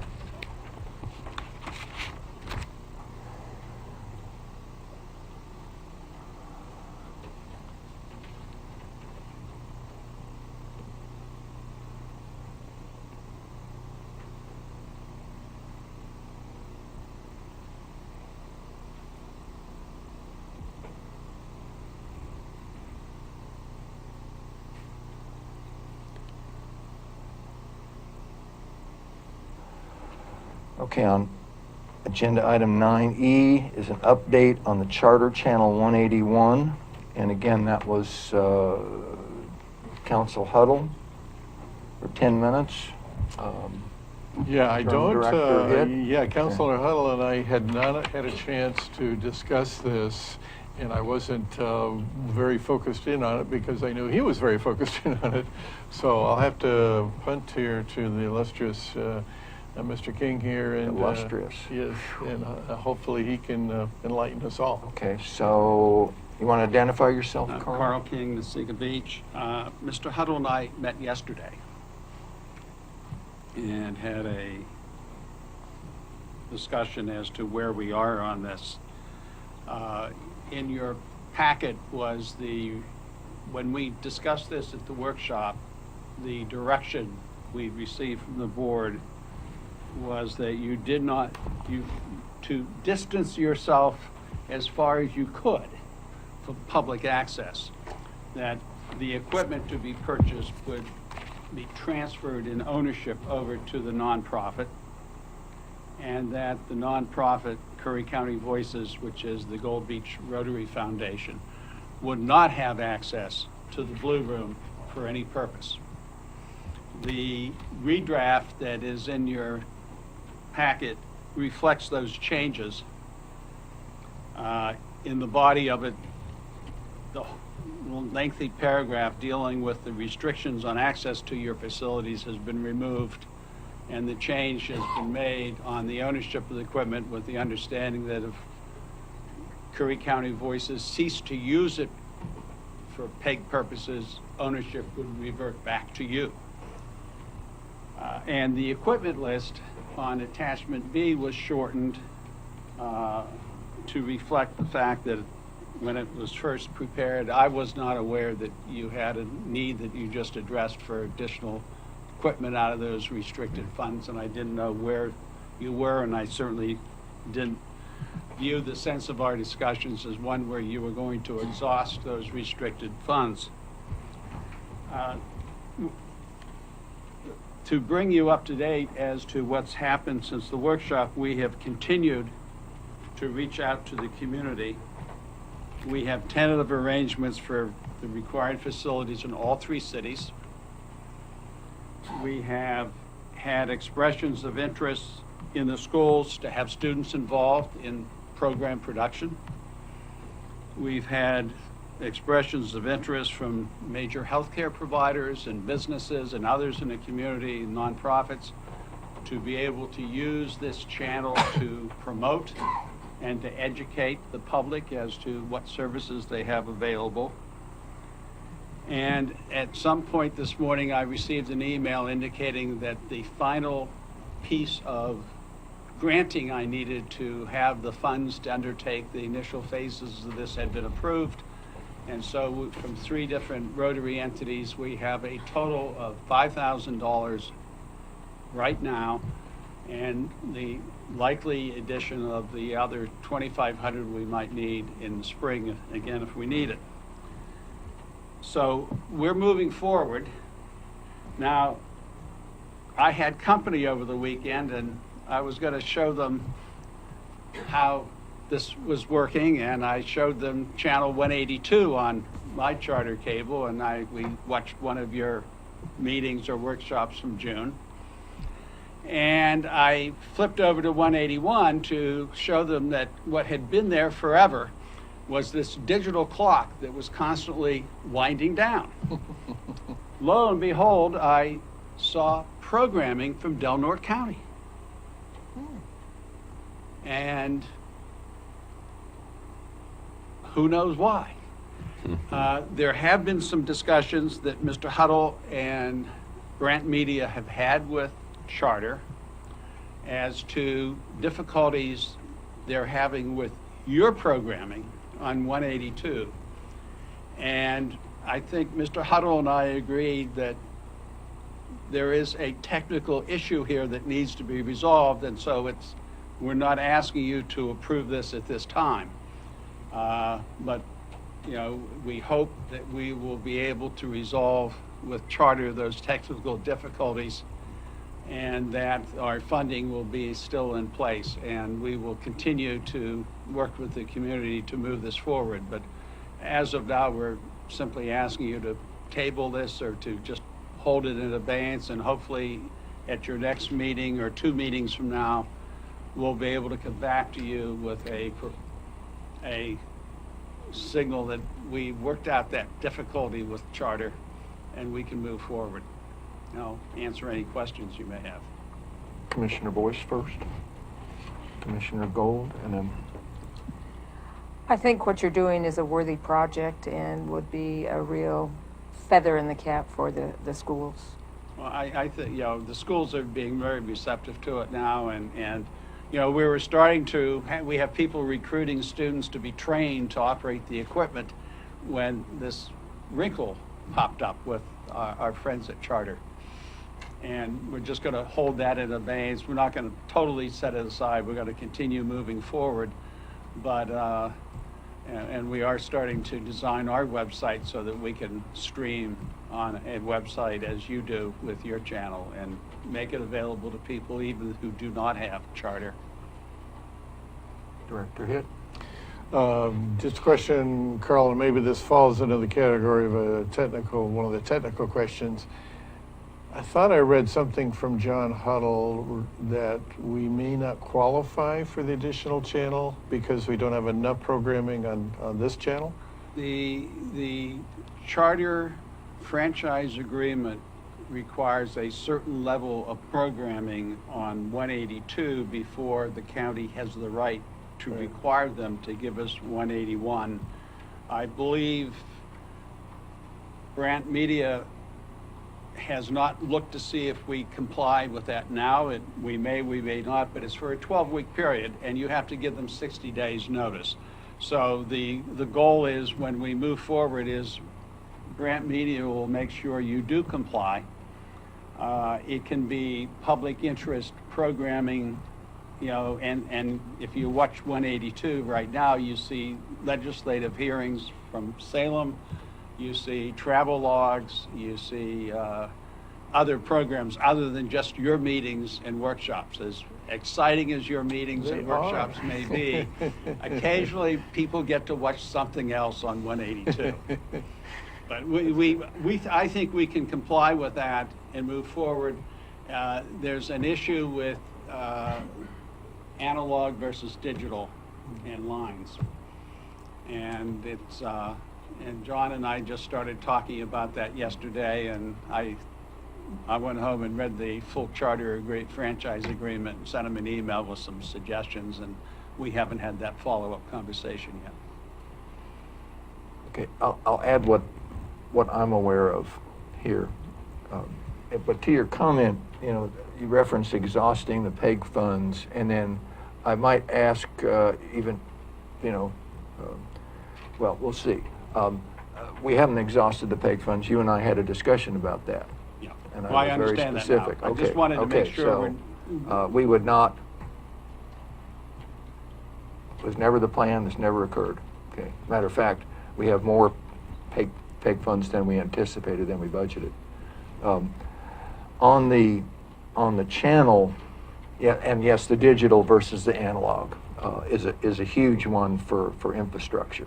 Okay, huge, especially if Charter is claiming that that's the county's responsibility and not Charter's. But you mentioned that there are a lot of problems, or there have been problems on the current channel 182. I don't believe, if there are any problems, they may be contractual or something. When the 5-year, I believe it's a 5-year contract or agreement with Charter, it has about a year and a half to go.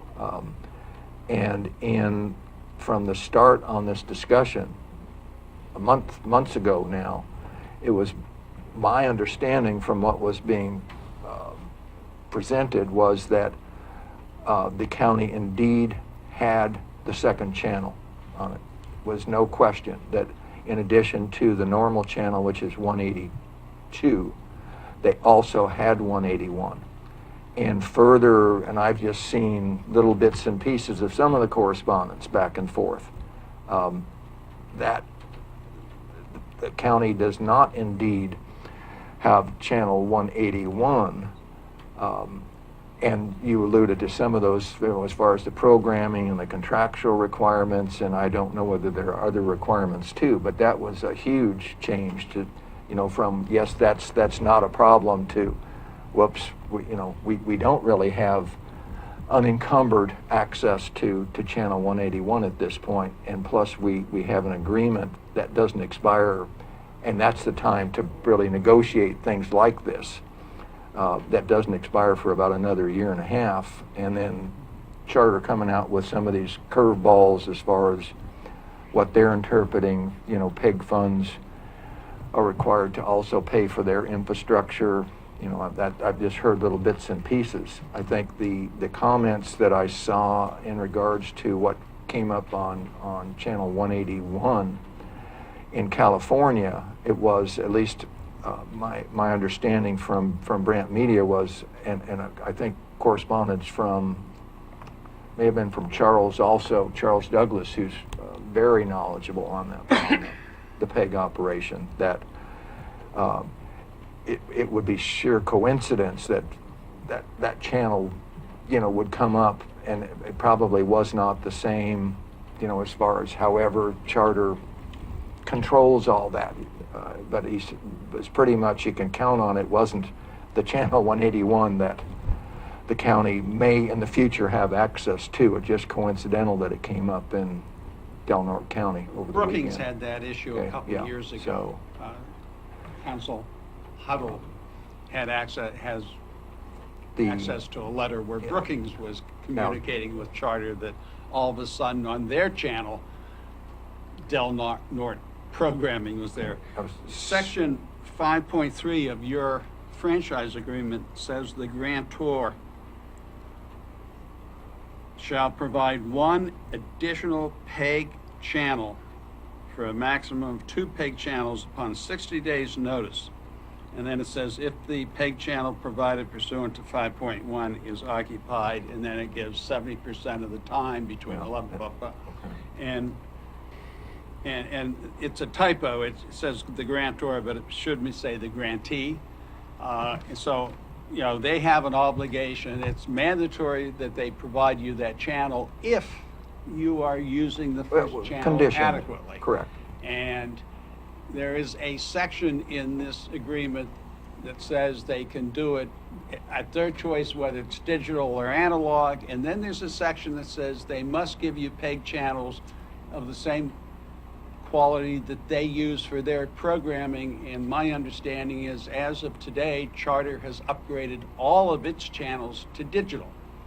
So I would personally maintain that they have an obligation to provide access digitally for us, and it's their obligation to do whatever needs to be done. But that's a discussion we're Yeah, going to a be big- having with a big Charter, one. and we believe that will be resolved shortly. And we're still moving forward, but we've slowed down a little bit.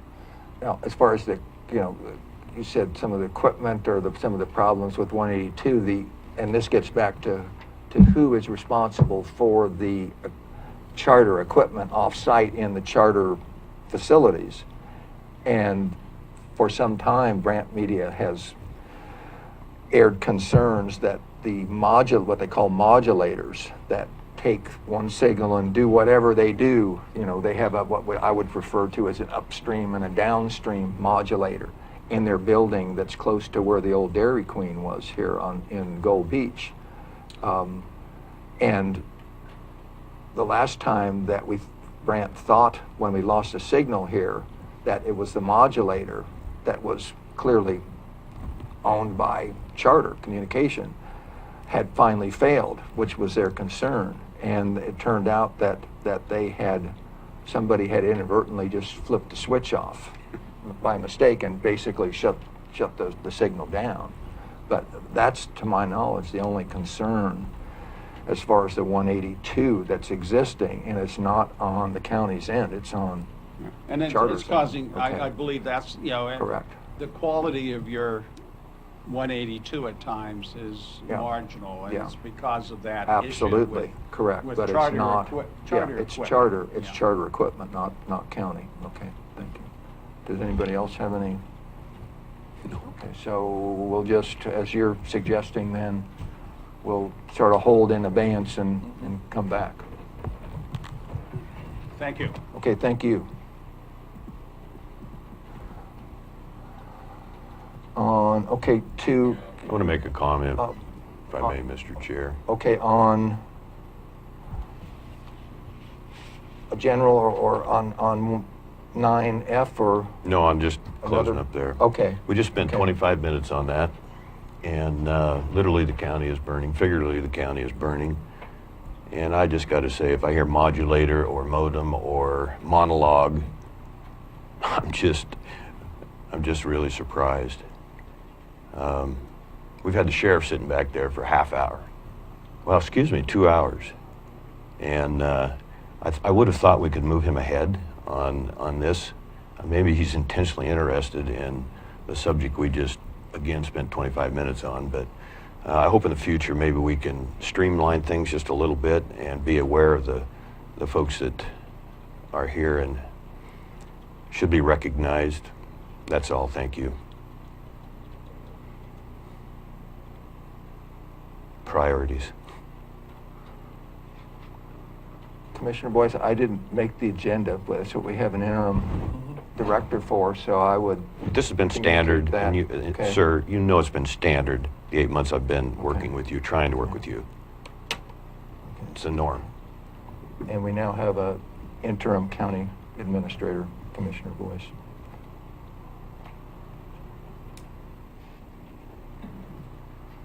Okay, so we're He's going. catching up quite well. We're by the going way. to 9F, Commissioner Boyce. Did you want to pursue that or not? Oh, I can speak to it for just a second.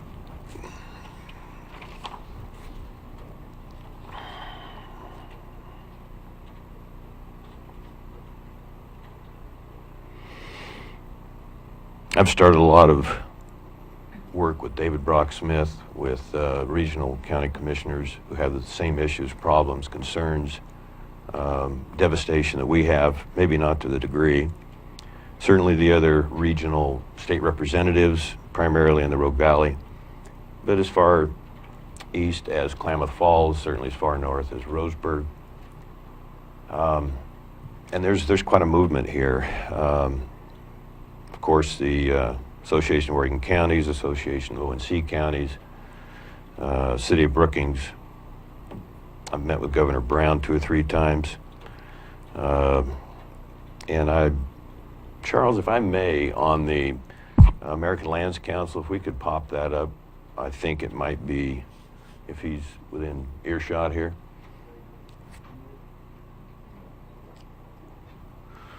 Anyway, the work that David Brock Smith has done. Is this something John Jesuit can hook up for the commissioner, or I think it's Oh, yeah, I don't know. does he? the 2 white pages that we had. We just get that out then. Okay.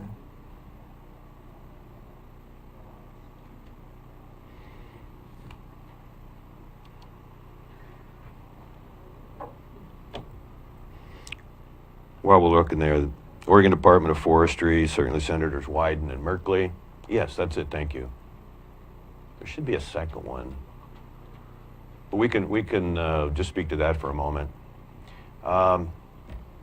Whether you like David Brock Smith or not in his work, and I've followed him very closely for 4 or 5 years now, and he was accused of abusing the county travel policy, and I've done plenty of research. The only 2 times he's ever flown out of Oregon was to Utah, to the American Lands Council. There's the information right there. And the previous slide showed that about 80% of the western United States is owned by the federal government. And so the work that David and others have done, very critical work, we can hang our hat on, because there is a movement with a new administration, and in particular Ryan Zinke, Secretary of the Interior, Sonny Perdue, Secretary of the U.S. Forest Service, well, the Department of Agriculture, where, of course, go figure, we grow trees, that's why it's in that department, and others who are trying to help a lot of the rural areas, of particularly the western United States, get back control of their land, or at least have a seat at the table. Right now, the Forest Service, they're at the table. They know they messed up on this fire. They know they messed up hugely. They're not openly going to admit that, because they'd have to admit negligence. Therefore, they would have to take care of the folks, the 6 families, 7 families that lost their home. Senators Wyden and Merkley, I'm seeing just a little bit of, certainly DeFazio, Congressman DeFazio, a little different approach with the wildfires that we've had. Curry County lost 1/3 of the total acreage that went up in smoke in Oregon, just slightly under 1/3. So I've already worked with the BEAR team, the CMAT team. I can give you, okay, I'll just make sure everybody understands. The BEAR team is a burn area emergency response team. CMAT is Commission on Mitigation and Assistance team. FEMA, of course, Federal Emergency Management. That's a tough one tough nut to crack there, but we're already on our way. Curry County Public Lands Access, certainly the Oregon Emergency Management Team. We still have serious sudden oak death task force, the issues that we need to work with there. South Coast Lumber, of course, this is not a conclusive list, but I started working with some of these groups before the fire, and it's part of my obligation, part of my responsibility, certainly part of my vision for this county. Back to American Lands Council. There is hope, and when I do commissioner comments at the end of this meeting, I'll have just a few paragraphs that I will read from some of the people I've heard from all over the western U.S. that are, again, facing similar issues. So as it relates to an emergency travel vehicle, maybe I'll ask the sheriff if he's got a car available. If I promise I won't use the sirens and the lights, except when I get to Thomas Creek Bridge, and because I never hit it right there, never hit it right. So on the red light, But there's going to be a lot of pressure on us to meet with these organizations. Administrator Hitt and Council Huddle are, having the two, and John, the Curryton trio, I'm calling them. I'm very proud to say. You coming on board at this time with a fire, which we certainly, well, I wouldn't say we didn't anticipate it. We had fire meetings on July 7th, and this thing started on the 12th. But anyway, now that you're on board, I think you and we're clearing the desk for Council Huddle some, and there is, for lack of a better word, there's just pressure on us to really pursue, position ourselves, work with other counties. The governor's office is on board. I'm not making any promises, but the door is open, the window is slightly open, and it won't be open very long if we don't respond. So if I'm on horseback, I might be a little delayed on some of the responsibilities. Couple more things, Mr. Chair.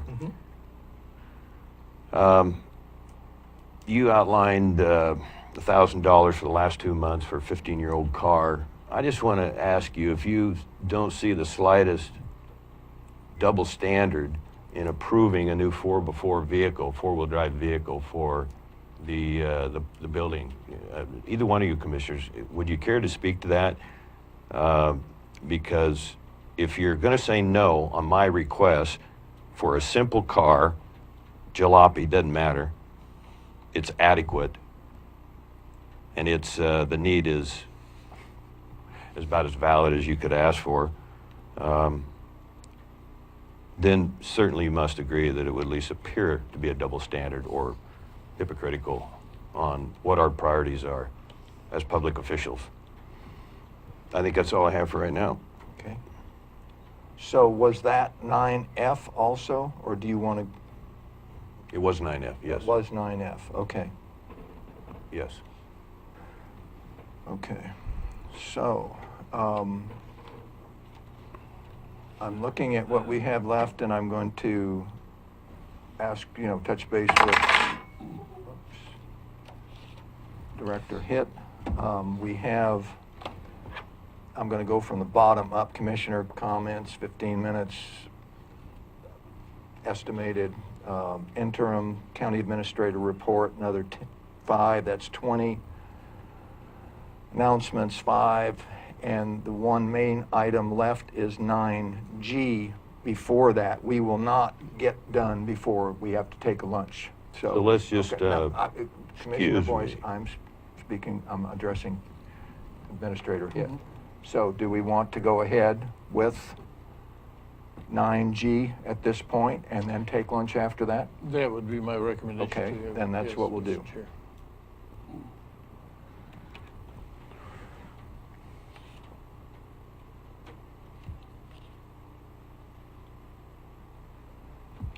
Okay, so agenda item 9G is payroll distribution change for Sheriff John Ward. Commissioner Boyce. Yeah, we've been here a couple times before. He's one of the, simply put, he's one of the lowest paid sheriffs in the state.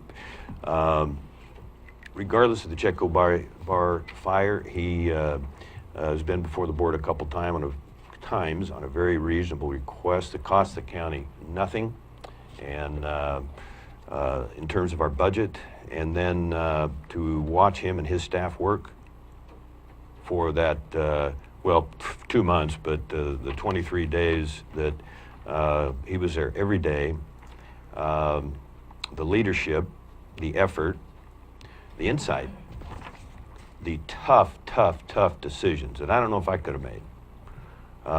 His capacity to work with the Brookings PD, his perception of when to call for national help, for the National Guard, the Oregon State Police. I mean, I'm not, there's some things I disagree with the sheriff on, but this is the right thing to do.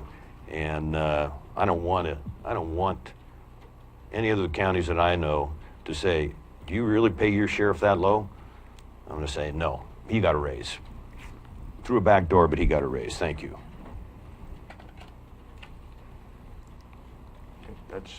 Those are your comments? Yeah. Okay. Commissioner Gold, do you have any?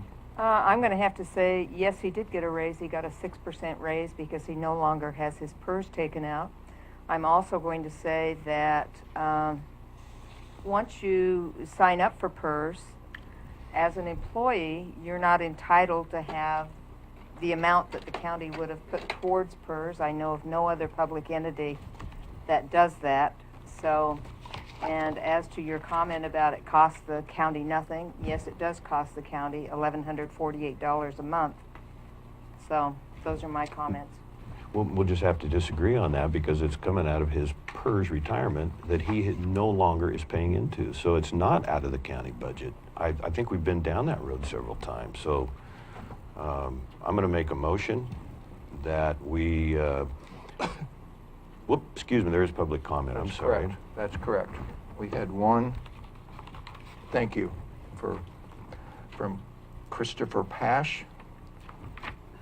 You want to just come forward and identify yourself, Good morning, please? Christopher Pash from Gold Beach. You know, watching what happened in Las Vegas the other day was pretty terrifying.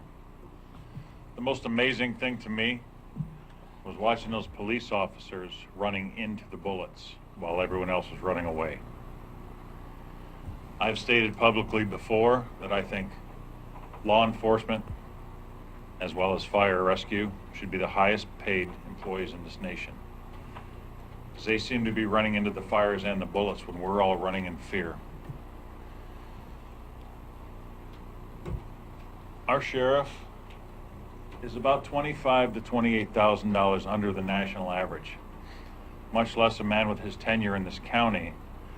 I would expect him to be being paid above the national average. John, over the years, has become a friend of mine. I'd like to call him a friend of mine as well. But I met John doing some things in this county, search and rescue, and trying to head off future problems. This man is available 24/7. He never backs down. And when this all came about in July, I watched John walk out of this room with his head down when he got a no.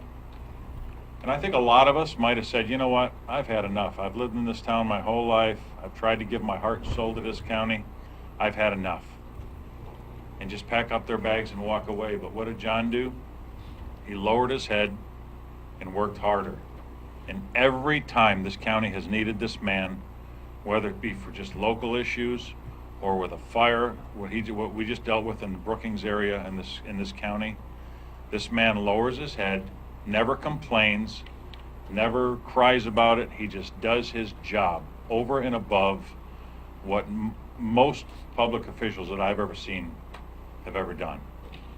For you to deny him this is an absolute injustice. Your own county council recommended it. In my opinion, it does not cost this county 1 cent. I would imagine if you were to take a county poll right now, put something up on the website, ask everyone in this county if they would give this man what is due him or not, and I would say the results would probably be overwhelming in how you can deny him what is rightfully his. I'm almost ashamed of this board for doing it.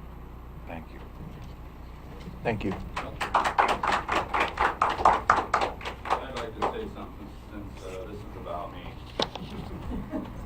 Sheriff Ward? I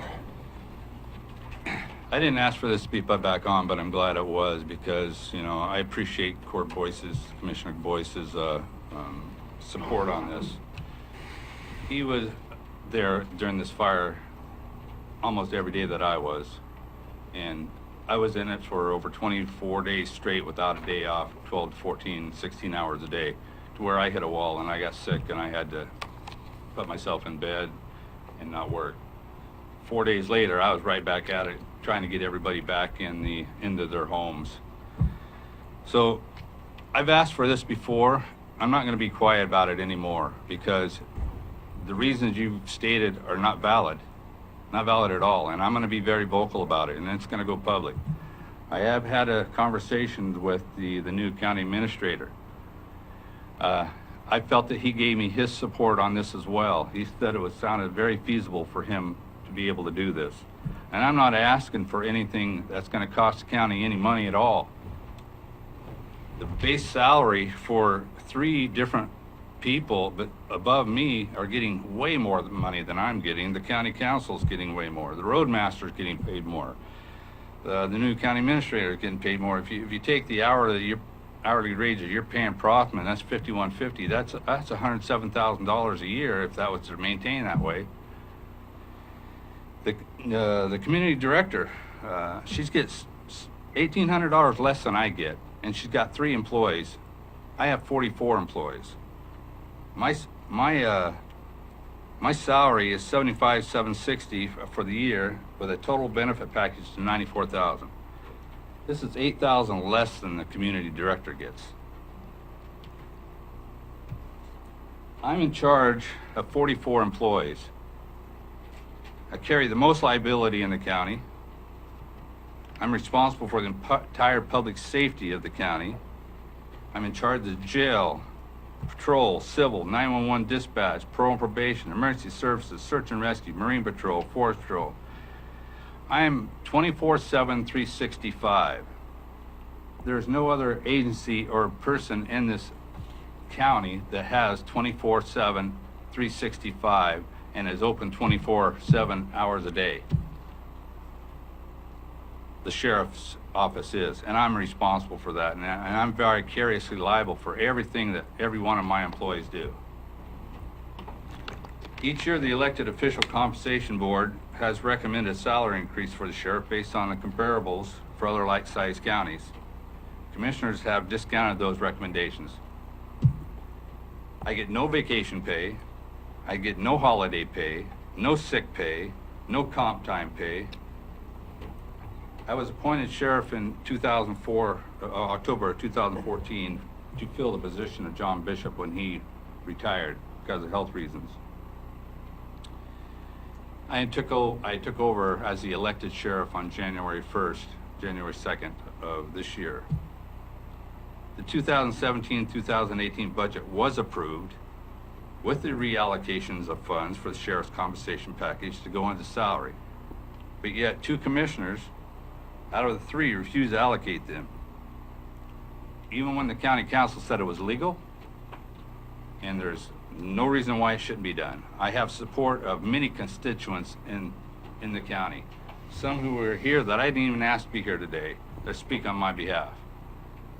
I didn't ask anything past that, but if I was to ask my constituents that this is what I'm doing, and I would ask for support, I could fill this room. I could fill the hallways. I could fill the streets, as a matter of fact, because I'm very popular, whether you believe it or not. Okay? The money that was allocated for my compensation package is not PERS money. It's money that goes into the compensation package. And they keep saying that about this PERS. It has nothing to do with PERS. So what I'm asking you to do is do the right thing. It's the right thing. Thank you. Commissioner Boyce? Sheriff, I don't know how popular you are, but I know you're trusted, and that takes years to gain. Congratulations on that. I'm sorry, I had asked to speak on this topic on my card. well, Of course, let him. Ted, Sorry, I got dragged outside by Carl King to argue. pardon me? I got dragged outside to argue about the last issue, and I had to get back when I could. So, I just like. What do you think, Commissioner Gold? Why not? That's fine. Yeah, let's do it. Anybody else needs to talk. My name's Ted Fitzgerald. I feel like a kind of a historian here. I've lived here since I was 6. I've known and worked with, not always in a voluntary capacity, with all the sheriffs in Curry County. Probably the most famous sheriff was Court's father, Alan Boyce. I saw my first dead person with your dad. There was a plane crash, and he showed up on a Saturday night, and or maybe it was a Friday night, and we went out on the ranch, and we discovered that. These guys work. They work hard. It's a complex. They're carrying the biggest load of anybody in this county, in my opinion. I will say that we've had some good ones and some bad ones. Our previous sheriff to Sheriff Ward was a good sheriff, very good sheriff, and a very good friend of mine. But what you have now is a great sheriff. He's he's an exceptional man, and he gives his all to the county. And I think that it would be to do anything else but to make him whole based on what he was receiving prior to his PERS retirement would be it's just not in the best interest of this county. And I don't want to lose him, but I will tell you that when a public servant gets slapped in the face, lied to, stabbed in the back, worked around behind enough, eventually they will leave their post, and I don't want to see that happen with Sheriff Ward. Thank you.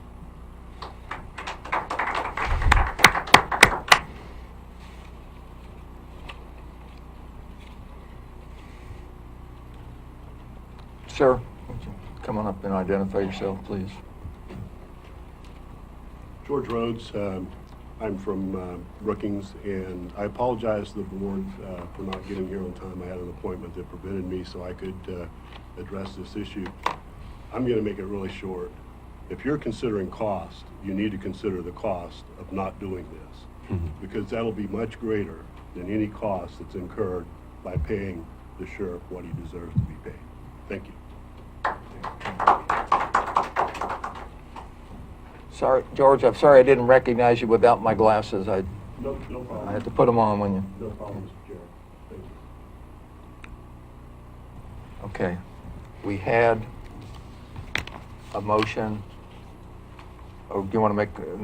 No, I'm not making Okay, any we- motion, I have a comment. Okay. The county pays, is it 7.5% Social Security? 7.65. 7.65? Okay, so it would be above and beyond PERS. So I'm thinking maybe we could do a compromise and do the PERS less the 7.65 for Social Security. 7.65% for Social Security. And Mr. Chairman, may I Director- just make a comment? Yep. Just for clarification, what Commissioner Gold has proposed as an amendment or as a motion is that the money that would if Sheriff Ward hadn't retired on PERS, that money that would have continued to go to PERS, I think it was $1,148 a month. The county doesn't have to pay or would not have had to pay Social Security tax on it. If that money is now allocated to his salary, then the county would have to pay Social Security of 7.65. So that's what Commissioner Gold is trying to address, saving that what would actually be an extra expense over and above what the current budget allocation is. And Sheriff Ward and I had that conversation briefly, and so that's consistent with what you and I conversation we had, correct, Sheriff? Okay, thank you. And that's about $1,000. But that's kind of offsetted by the 6% extra you're getting by not paying PERS. I'm not getting 6% extra. No, if you think about it, that's money that's not coming out of your paycheck. Did your paycheck go up once you No. you used to pay 6% out of your paycheck for PERS, right? That was your portion. Correct. Every employee, every county employee that's enrolled in PERS has to take 6% of their paycheck out. Okay, so once you got on PERS, then in effect you got a 6% pay raise because you weren't paying. I thought you were talking about the money that I'm getting from my retirement now because Oh, that's, no, I'm not something talking about your I retirement. earned. No, That I'm has talking nothing about to do with nothing once else. you got off of PERS, once you started PERS, then you no longer have to pay 6% of your That's paycheck correct. into PERS. So in effect, you're getting a 6% increase. I wouldn't consider that an increase or a raise. Well, I would if it were me. My take home would be greater by 6%. It was his money to begin with. So Well, I'm not- It's a transfer from one account to the other. No, Ted, come on. I'm not disputing that, but I'm just saying I would consider that a raise to me because I was getting more in my take home. That's all. But what Mr. I Chair, I think we need well, to move on. but- Excuse me. Commissioner Gold still has the... I'm fine. floor. I think I made my point. So your point is, for clarity again, what? Yeah. Just that, okay, we're paying 7.65%, the county is, in Social Security on whatever extra comes out of his pay raise or whatever. So I'm suggesting that we do the 1148 less the 7.65% Social Security that the county would have to pay. And that way it would be an even Steven. That's a compromise. Commissioner Boyce, you had a comment? So what would that be? 1053, $1,053.86 a month. I'm glad you brought. Well, I had a little I'm glad calculator you here. brought your calculator. So, Mr. Chair, if I may just clarify, so my understanding, at least, Commissioner Gold, that was in the form of a motion. Yes. So that motion has not been seconded as of. No, but did you, I thought Commissioner Boyce raised his hand with a comment, or did I? No, thank you, but no. Okay. Okay, so do we have a second for that motion?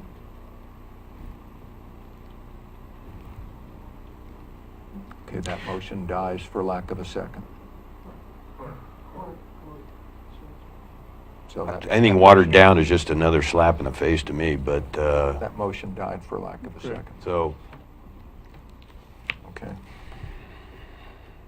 So it is, Commissioner, it's 12:17. could you explain the motion again to me? Because I got lost in the frustration. Well, your call, Mr. Chair. I think the motion was clear. The motion died for a second. I want it explained, and that's a reasonable request.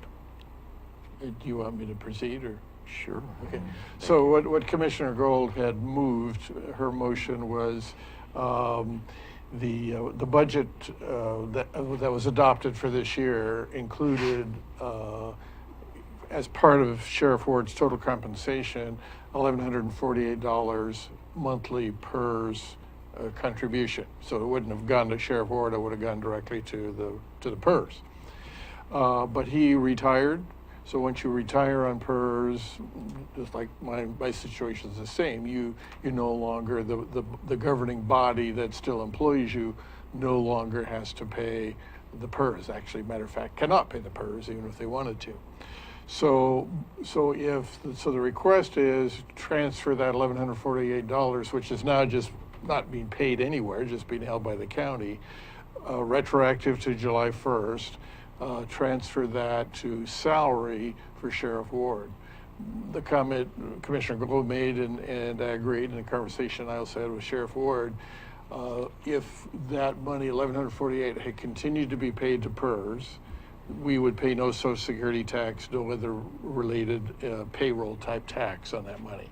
So Commissioner Gold has suggested, well, go ahead and grant him the $1,148, which netted out to 1060, 18. Okay, $10,060. 1,000. Oh, I'm sorry, 1,000. Yeah, 10,000 would be great. So this would still be a payroll, it characterizes as a payroll? Yes, so it'd still be a pay change. raise. Yes, so he would basically get 92.4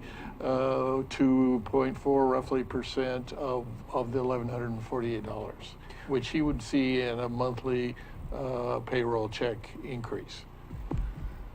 Well, I certainly apologize, and if you would put that motion back on the table, then, Mr. Chair, I will second it.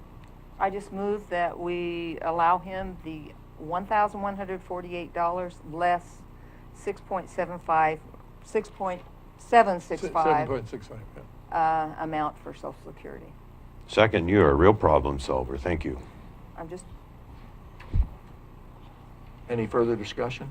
And just one last point of clarification, Director. Commissioner Gold, retroactive to July 1st? yeah, that's fine. Okay.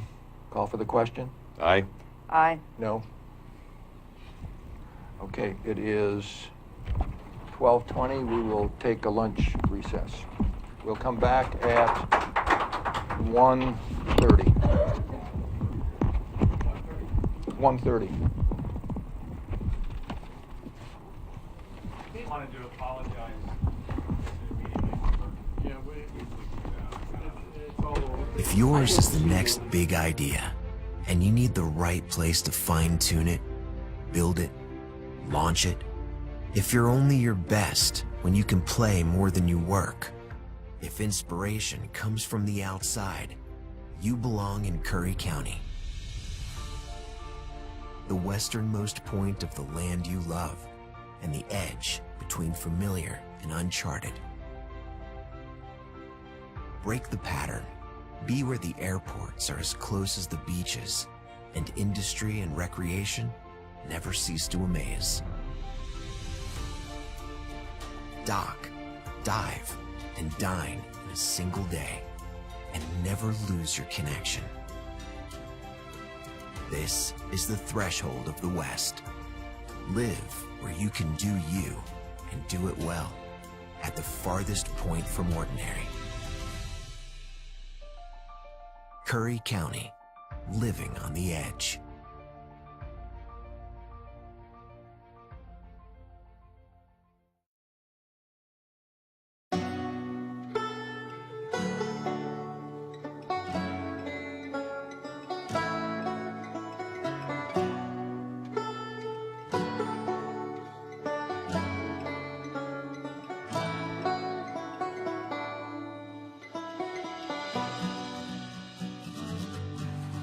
One of the things I really appreciate about our entire region is that we embrace who we are, and I think that's what unifies us. Once the timber and fishing industries collapsed, it took us a long time to get back on our feet. People didn't quite grasp the idea that once these jobs left, they weren't going to get other family wage jobs, and it crippled us. Things were getting really dire. So we just saw that this was an opportunity to maybe look at that public land a little differently and how it could bring more dollars into our region. The Wild Rivers Coast is so unique because there are more wild and scenic rivers here than anywhere else in the lower 48 states. The scenic beauty is just amazing. There's so many different places to go, from the national forest down to the protected ocean, and it's just a really special place. I guess I didn't really know how special it was, though, until I moved away to Portland and came back and saw all the potential here. We're uncrowded, we're unspoiled, and we're a little difficult to get to, but my God, once you come here, you fall in love. We just thought if we could pull people to come into this Wild Rivers Coast and stay longer and explore a little farther into our backcountry, there was a lot of opportunities for them to experience. I think our whole future is at stake here. This area is ready to go. We just need to give it a little kick in the butt.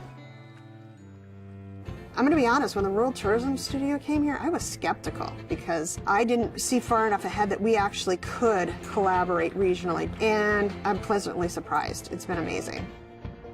The Rural Tourism Studios was the first time we were able to come together as a region to talk about the future of our economy. If we can have a strong tourism economy in this area, it's going to benefit the whole community. We have to rely on ourselves, and I think through this program, it's sort of opened our eyes to what we could do when we work together. Community leaders really focused on 3 areas: outdoor recreation, food and agricultural tourism, and really building community relationships. In our area, a lot of the food that's grown all gets shipped away. And so now we're realizing that we can capture some of that local food that's grown here. The Eat Fresh and Local Action Team has hosted a series of networking events bringing together the area growers with the area vendors so that we could have more local food available to the visitors to our area. And now we're seeing more local food in our grocery stores, in our restaurants, and we have a new local food co-op. We created a farm trail from Bandon to Port Orford. We did 9 U-Pick farms, and it just gained traction, and people loved it. Langlois is less than 500 people. It's very small. So we have to bring in tourists. And being on the farm trail, even though it's just beginning, has really helped do that. We really want to make it a destination for anybody. My mom and I began Dragonfly Farm just 3 years ago. When I found out that I could grow a seed and turn that into food, it was like, oh my gosh, why wouldn't you do this?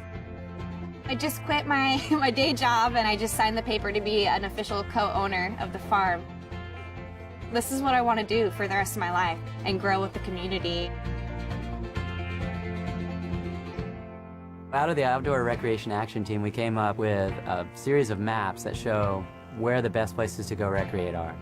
We know where we're going to send people now, and we got a great map that shows all the best places to go see. For us to get a mapping project done to this extent is pretty impressive. We're patting ourselves on the back. I don't know anybody else is, but we're doing it.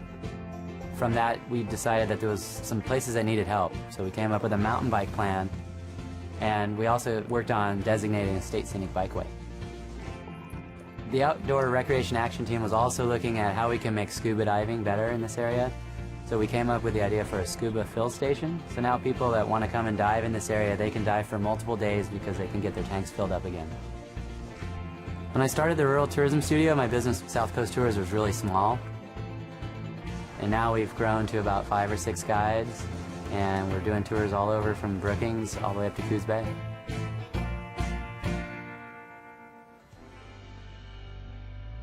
Overall, tourism is on the rise here. We've had a bang-up last 2 years, and it's like a breath of fresh air down here. My hope for the area is that we still keep that sense of place. Loving a place to death is a big concern that I have, and it's a balance. We're going to promote tourism, but we want to do it in a sustainable way. One of the biggest reasons that this area has been so successful since the tourism studio is the people that are involved. We have a lot of great, motivated, smart people who understand the need to promote tourism in the right way, and it's really all about the people. When you live in a rural community like we do, from Bandon down to Brookings, and you're strapped for cash, relationships are crucial. As a community, I think you need to come together and find out what your mission and goals are collectively. Then you can work into smaller groups, knowing that you have the backing of the whole community behind you. As long as everybody's just super excited about it and passionate about what they're doing and they can work together, then anything's possible. Own what you have and don't try to be something that you're not. It's gonna be hard. It's gonna take a long time. So roll up your sleeves and just dig in with an open mind.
What draws you to the Oregon coast?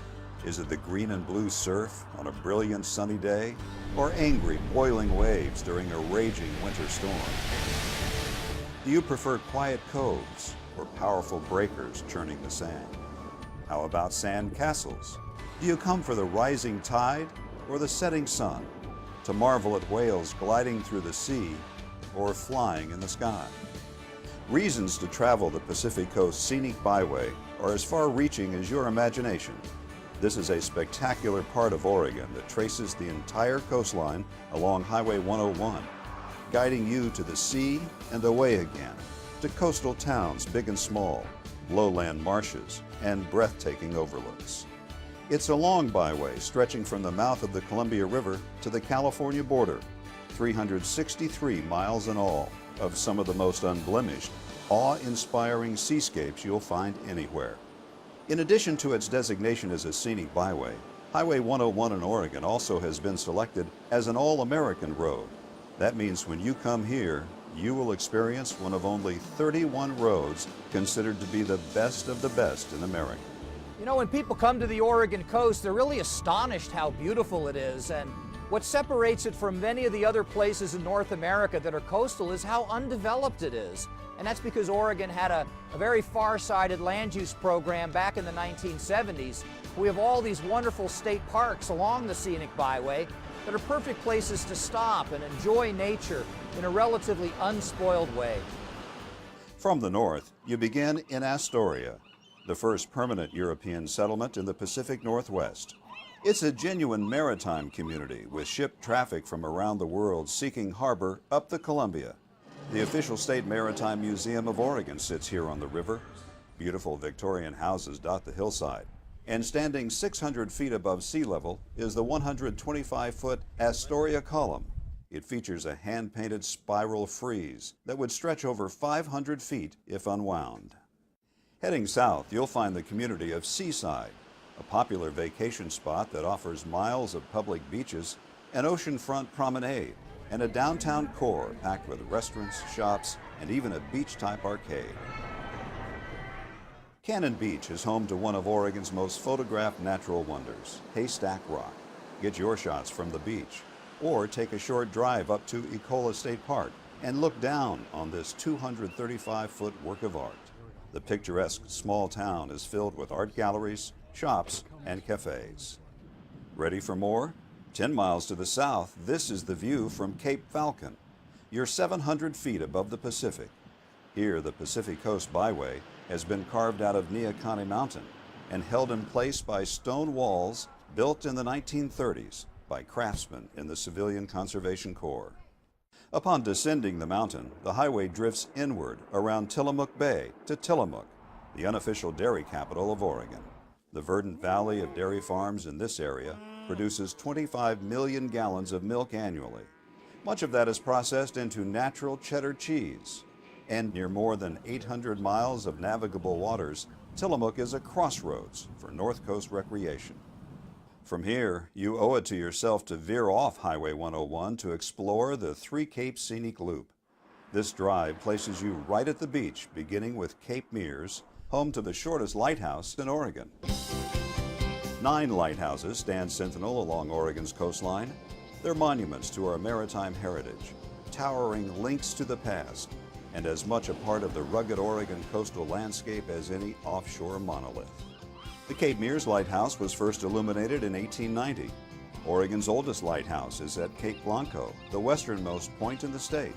It was commissioned in 1870 to aid shipping generated by gold mining and the lumber industry. The 93-foot-high Yaquina Head Lighthouse is the tallest in Oregon. Today, its automated light continues to aid navigation at the entrance to Yaquina Bay. Many of the lighthouses are open to the public. Most happen to be excellent places to view nesting seabirds and offshore sea life.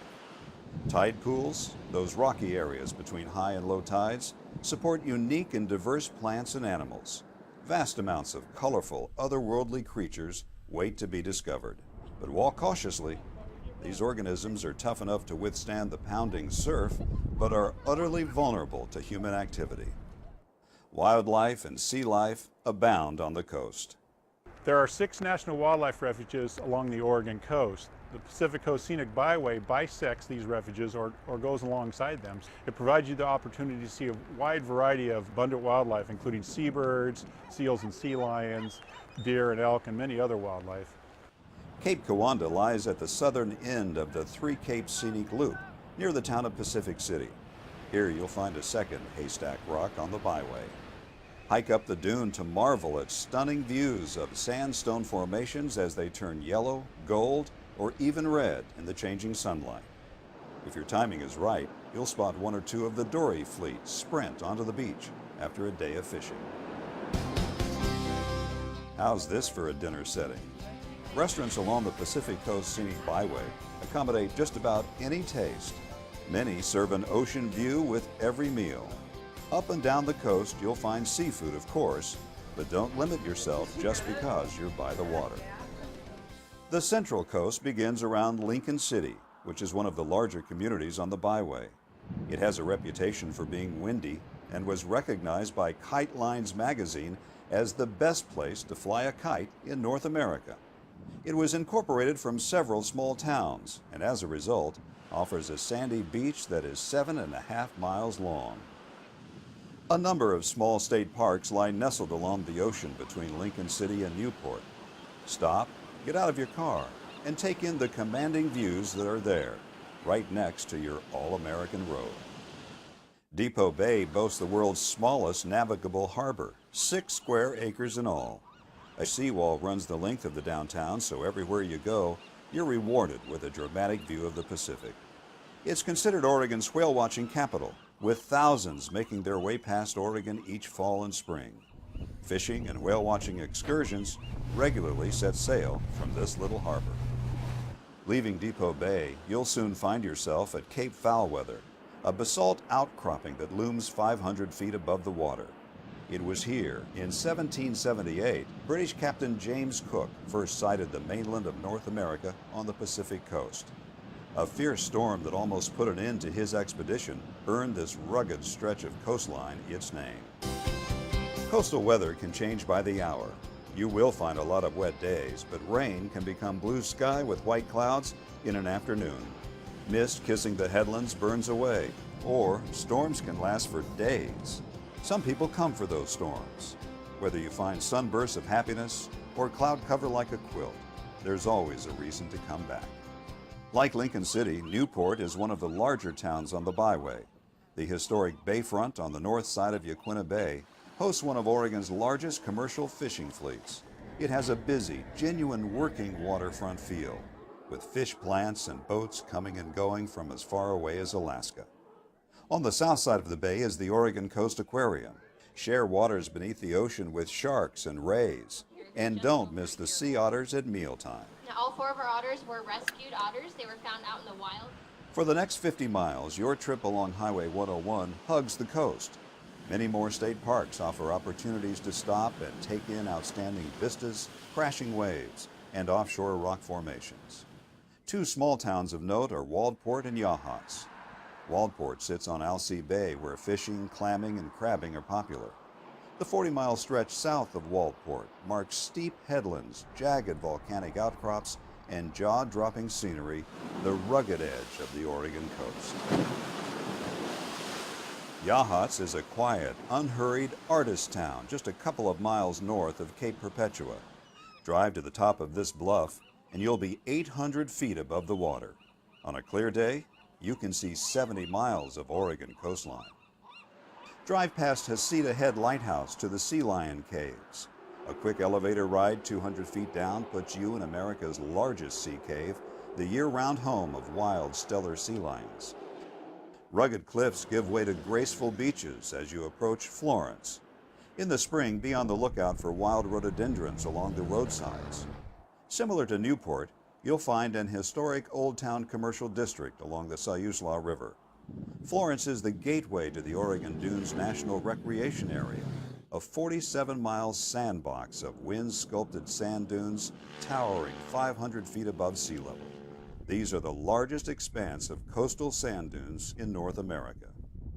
Reedsport is at the center of the Oregon Dunes. But you can do more than ride a dune buggy or motorcycle. A short 3 miles east of town on Highway 38, more than 100 Roosevelt elk reside at the Dean Creek Elk Viewing Area. Early mornings or just before dusk are the best times to photograph the herd. Paying homage to Oregon's timber heritage, Reedsport hosts an annual Chainsaw Sculpting Championship, a time to watch three-dimensional artwork come to life right before your eyes. Mountains of sand continue at Winchester Bay. You'll also find an active marina here. It's a great place to try your hand at crabbing or take a charter for salmon or bottom fishing. The dunes end and you enter the coast's largest urban area at Coos Bay. It has the deepest natural harbor between Seattle and San Francisco. Foreign vessels sail under the massive McCullough Bridge. You may have noticed, dotted along the Pacific Coast Scenic Byway are many beautiful and iconic bridges. The Megler Bridge in Astoria, Yaquina Bay Bridge in Newport, Alsea Bay Bridge in Waldport, Siuslaw River Bridge in Florence, and the magnificent McCullough Bridge in Coos Bay are works of art in their own right. Charleston is slightly off the byway at the mouth of the bay. It was once an old waterfront fishing village and has become a commercial and sport fishing center. From here, the Charleston to Bandon tour route offers another side trip off the byway. It's a wonderful way to explore a variety of natural Pacific Coast beauty in a number of settings: beaches, vistas, gardens, and more. Giant sea stacks, a tiny lighthouse, and an old town await you in Bandon. Do you like to golf? This remote area on the Oregon coast has not one, but 3 of the most stunning and challenging golf courses in the world. As you drive south of town, look for brilliant red bogs in the fall. You're passing through the cranberry capital of Oregon. After a trek through forests and farmlands, you'll reach Port Orford. The wild coast has begun. You're in the most westerly city in the continental United States, and you've reached some of the most awesome scenery on the byway. Here you can watch a fishing fleet launched by crane in one of only 6 dolly ports in the world. Port Orford covers less than 2 square miles. It's similar to many communities that call this all-American road home. Small in size, still with a lot to offer. Like Manzanita, with a vibrant business district and beautiful setting at the base of Neahkahnie Mountain. You can board a fishing charter out of Garibaldi, swim in freshwater lakes near Dune City, catch world-class windsurfing at Pistol River. There is little development from Port Orford to Gold Beach, outlet for the renowned Rogue River. Feel like going for a ride? Jet boat excursions run from May into October up this wild and scenic river. Or maybe a midday walk on an uncrowded beach is more your speed. The last dozen miles of the Pacific Coast Byway leading into Brookings save some of the best for last. Treat yourself to frequent stops along the Samuel H. Boardman Scenic Corridor. Short hikes reward you with the best views in this shining stretch of coastline. Walk, relax, and be amazed along the coves in the crashing surf. The world's northernmost redwood grove is 8 miles from the mouth of the Chetco River in Brookings. So, you've toured nature's finest art museum. You've dined elegantly, hung out with sea lions, unwound like you wish you could every day. What else is there to do? Step back in history near Astoria, ride a horse along the waves near Florence, pet a baby tiger near Bandon, hike a trail, sample gourmet cheese, eat fresh-caught crab, watch a sunset. When you come to the Oregon coast and walk on the beaches or go to the headlands and go to the small coastal towns, you really can commune with nature, and you don't have huge numbers of people, but you're also able to take in one of America's last great unspoiled seascapes. So what draws you to the Oregon coast? What favorite places lure you back again and again? Each visit is different. The ocean, the sky, the light, and the experience always continue to amaze. Shouldn't you be there?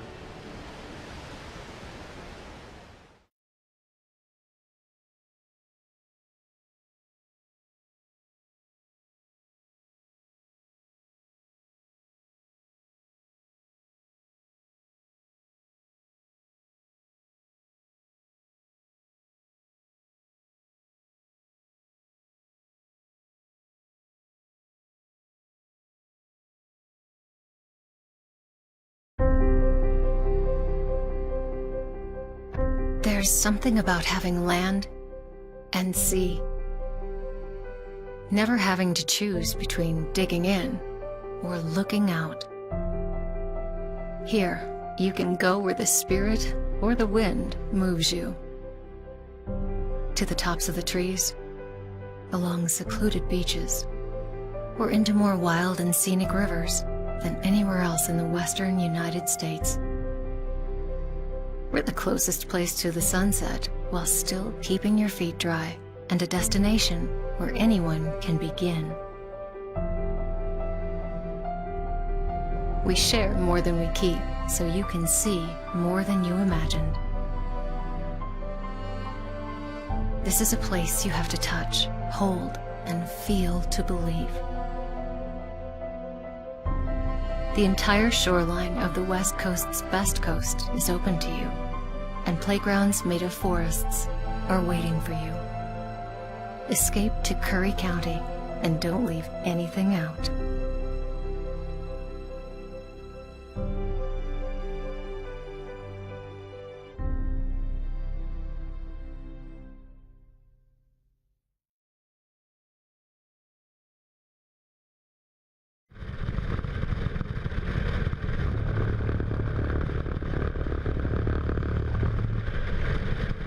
Roadway departure fatalities are a serious and often preventable problem in the United States. The Federal Highway Administration reports that 54% of all highway fatalities are caused by drivers leaving their lane of travel. The Oregon Department of Transportation is taking a proactive approach to reduce this kind of tragedy by implementing a centerline and shoulder rumble strip program. Rumble strips are one of the most low-cost, cost-effective countermeasures that we can apply across the system. Rumble strips are grooved patterns on the roadway that make a rumbling sound and a physical vibration, immediately warning inattentive drivers that they're leaving their driving lane. Rumble strips allow drivers to self-correct and avoid an accident. About 67% of fatal crashes in Oregon are road departure crashes, which are a vehicle can leave the lane to the right and hit a ditch or a rock or a tree, something like that, or cross over the center line to the left and get in a head-on collision or a sideswipe meeting type crash. Over an 8-year period, ODOT engineers studied segments of 16 different highways and concluded that rumble strips are highly effective at reducing lane departures. We did a before and after crash analysis to find that we have reduced head-on fatalities by 40% with the installation of centerline rumble strips. We've been trying to find a way to deal with a problem that seems to be increasing over the last 10 or 15 years with our drivers, and that's distracted driving. And there's a lot of things that cause distracted driving. All these distractions are things that make people take their attention away from where it should be. Comparisons between other available safety features like guardrail and concrete barriers show that shoulder and centerline rumble strips are the most cost-effective safety treatment available. We're finding that those are very effective in trying to make sure that when you do make that mistake, it's not the last mistake you make. They help bring your attention back to the driving task and bring you back to where you should be, focusing on being in the middle of your lane and being safe. ODOT makes a conscious effort to use a bike-friendly rumble strip design where possible and installs 12-foot bike gaps every 48 feet of rumble strip. ODOT understands that rumble strips create a noise that can be disruptive for people who live near rural highways, and we're trying to address these concerns with different approaches. For the noise, we're looking at some new designs. We're hoping that the new design rumble strip will be just as effective at saving people from making an error and much quieter, on the order of 10 times as quiet. And we're actually going to be installing our first full set of these style of rumble strips along 205 this summer. So we recognize that noise is a concern, but one of the things I like to tell people is whenever you hear the sound of a rumble strip, it could be the sound of the life being saved of one of your loved ones. Rumble strips are proven to save lives. The Oregon Department of Transportation is taking the lead in implementing the sound of safety. I love walking. It's what I do. So who better to share some tips to help keep your walk safe? wait for the signal, take in the sights and smells till you get the go-ahead to cross. Use intersections to cross, but when you can't, remember your training. Always look left, right, left. Show you want to cross and wait for all lanes of traffic to stop. And make eye contact so you know the driver sees you. Hi there. Good human. You get a treat when we get home.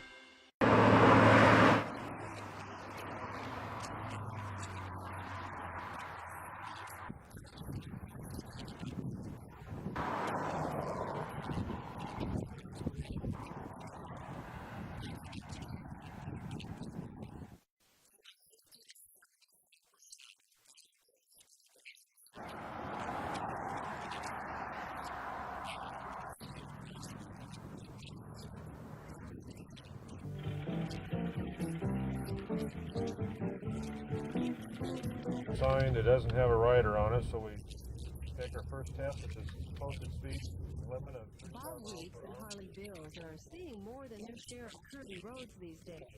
Their job is to drive every stretch of highway in Region 1 several times. All this driving back and forth.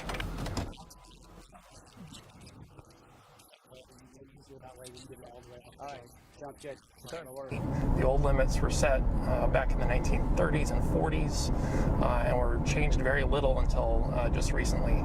So now our limits are taking into account newer vehicles, a little bit more aggressive driving style, and so those limits are going up. And going up in a big way. This is Eric Leeming, a traffic devices engineer with ODOT. He's driving an ordinary car with some extraordinary tech on board, a GPS device that records data as he maneuvers every curve in the road. Back at his office, Eric can upload the data recorded in the car, and special software determines exactly the right speed for every curve, every time. Most speeds will increase by 5 to 10 miles per hour, but in some special cases, it's much higher. The state has a deadline of 2019 from the Federal Highway Administration, but with 8,000 miles of roads to investigate and potentially thousands of signs to change, they're not wasting any time. They're getting out there right now. Then we're going to W113.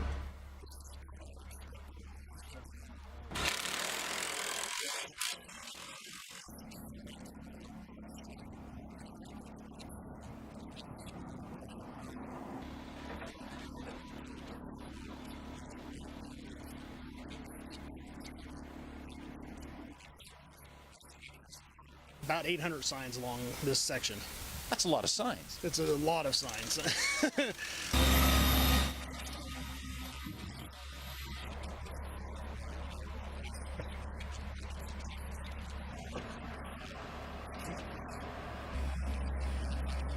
it's a 35-mile-an-hour corner, you should be taking it at 35 miles an hour.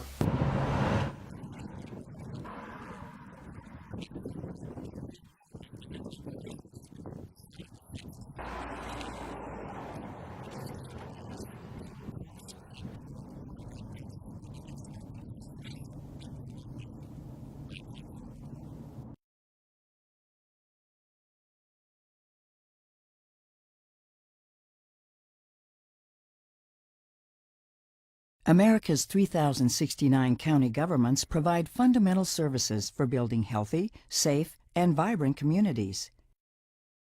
We are an intergovernmental partner, implementing federal and state policies at the local level, often under strict rules and funding constraints. County governments, through the National Association of Counties, engage federal policymakers on a range of issues like transportation, infrastructure, healthcare, public safety, and public lands management. All of these issues are vital to our nation's quality of life and our long-term prosperity.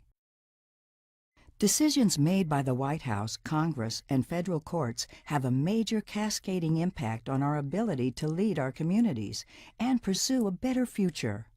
Let's look at why federal policies matter to county government and why county government matters to America. Counties provide vital services that keep our communities thriving and secure. We own and maintain 45% of roads and 4 out of 10 bridges. We own more than a third of the airports and hundreds of hospitals and thousands of courthouses, jails, 911 call centers, and libraries. We play a critical role during emergencies like hurricanes, floods, and snowstorms. What if you called 911 and no one answered? What if you couldn't reach your medical facility because roads and bridges were in disrepair or never built? County governments are an indispensable part of the infrastructure and services that keep residents safe and connected. But with very limited revenue options under most state constitutions and laws, counties must make every penny count in order to fulfill federal and state mandates and required responsibilities. Nothing is more basic in our society than essential public facilities like schools, hospitals, airports, jails, bridges, and other infrastructure. Yet proposals have surfaced to eliminate or scale back tax-exempt municipal bonds. For over a century, municipal bonds have been the lifeblood for our nation's public infrastructure, helping finance more than $3.7 trillion in essential projects. If tax-exempt municipal bonds were eliminated or scaled back, county governments and our residents would face billions in new costs when financing vital facilities. Additionally, counties rely on MAP 21 and the Federal Highway Trust Fund to complement local transportation financing resources.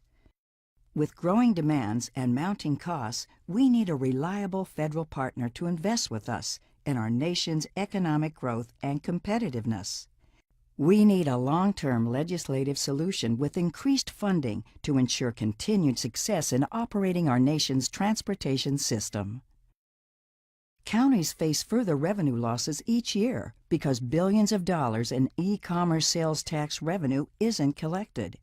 The Marketplace Fairness Act would enable states and localities to collect existing, already owed taxes. It would also level the playing field between many internet retailers who don't collect sales taxes and Main Street businesses that do. County governments provide support services to federal public lands, touching 700 million annual visitors. We lead search and rescue operations, fight fires, protect the public's health, and maintain roads. Federal lands cover nearly 1/3 of the U.S. and impact 69% of counties.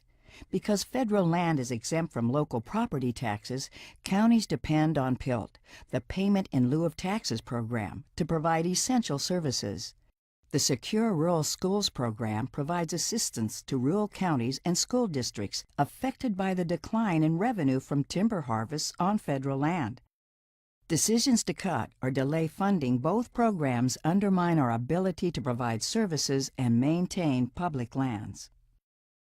Our intergovernmental partnerships don't end with legislation because counties also implement and comply with federal and state regulations. When considering environmental protections, we know our communities and care deeply about the environment. We need a stronger voice in shaping common sense regulations that protect communities while also promoting economic growth. This is why NACO secured significant improvements to FEMA's flood insurance program and is pushing back on the waters of the U.S. proposed rule. Our message: federal policies matter to county government, and county government matters to America. Every level of government must work together to shape policies that improve the quality of life for all Americans. Whether it's building and maintaining infrastructure, providing essential services, or fostering economic growth, counties are on the front line serving their citizens. NACO stands ready to work with the administration and Congress to make our nation's communities healthier, safer, and more vibrant places to live and work.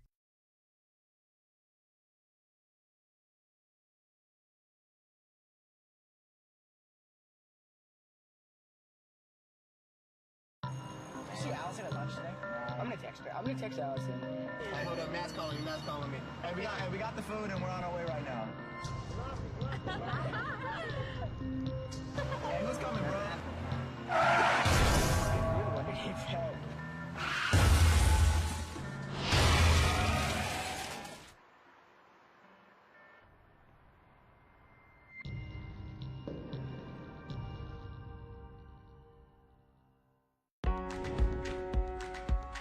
Counties matter.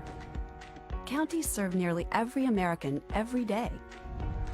Urban, suburban, and rural, counties work with states, the federal government, and other public and private partners to keep our communities healthy, vibrant, and safe.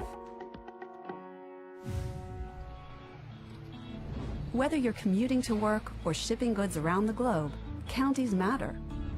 Counties own and maintain 45% of the nation's roads and 4 out of 10 bridges. And we're involved in nearly 1/3 of public airports and transit systems.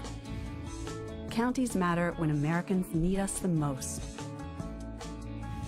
Counties matter because we support smart, fair, and effective criminal justice systems.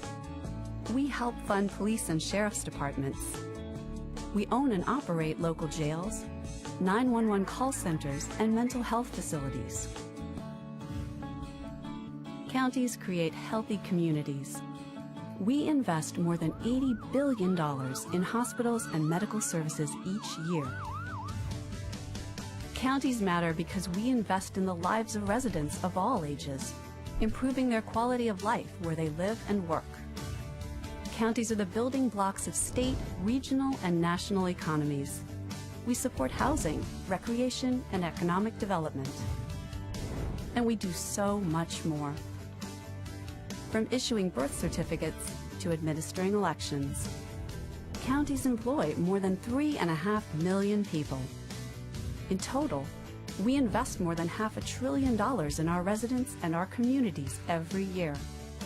Counties provide essential services we all depend on every day. That's why counties matter.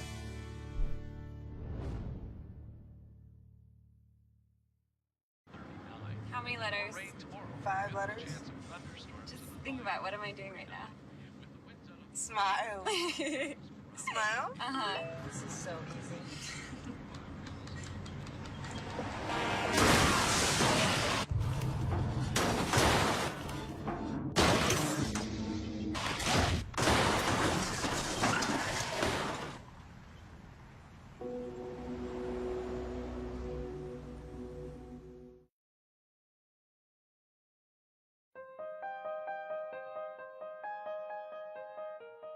Why do counties matter? Simple. Counties provide the services we all depend on. If you're concerned about crime, get a regular flu shot. Drive to work. Take public transportation. Or experience a natural disaster in your community. Chances are you benefit from county services. That's why counties matter. With America's system of federalism, counties are a key level of government, serving the people directly. So, do you vote? Had a recent hospital stay? Know someone in a nursing home? More reasons why counties matter. There are 3,069 counties across the country, with populations big and small. Most of us live and work in one. Even the nation's capital is considered a county. These county governments ensure that the food you eat in restaurants is safe. They care for the mentally ill, run court systems, build local economies, and operate 911 emergency systems. They manage parks and recreation facilities. And the list goes on. Thing is, counties serve the American people in so many ways, keeping our communities healthy, vibrant, safe, and fiscally sound. That's why counties matter.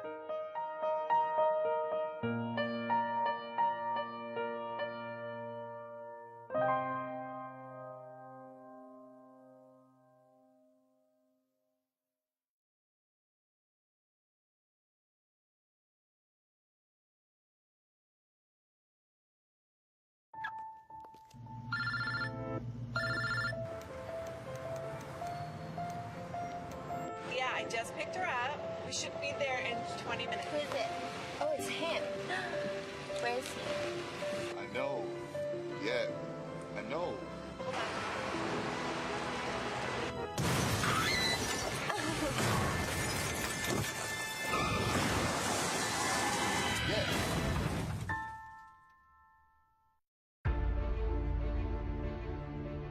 If yours is the next big idea, and you need the right place to fine-tune it, build it, launch it, if you're only your best when you can play more than you work, if inspiration comes from the outside, you belong in Curry County. The westernmost point of the land you love, and the edge between familiar and uncharted. Break the pattern. Be where the airports are as close as the beaches, and industry and recreation never cease to amaze. Dock, dive, and dine in a single day, and never lose your connection. This is the threshold of the West. Live where you can do you, and do it well, at the farthest point from ordinary. Curry County, living on the edge.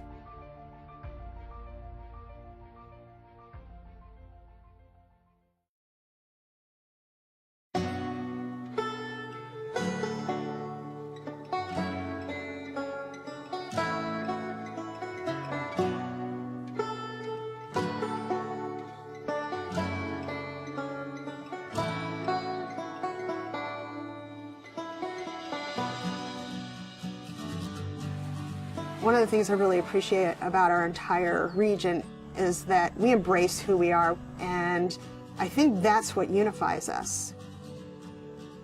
Once the timber and fishing industries collapsed, it took us a long time to get back on our feet.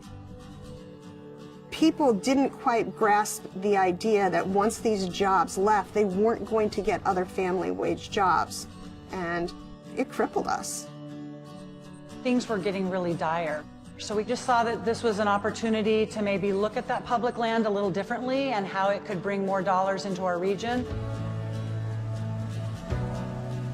The Wild Rivers Coast is so unique because there are more wild and scenic rivers here than anywhere else in the lower 48 states.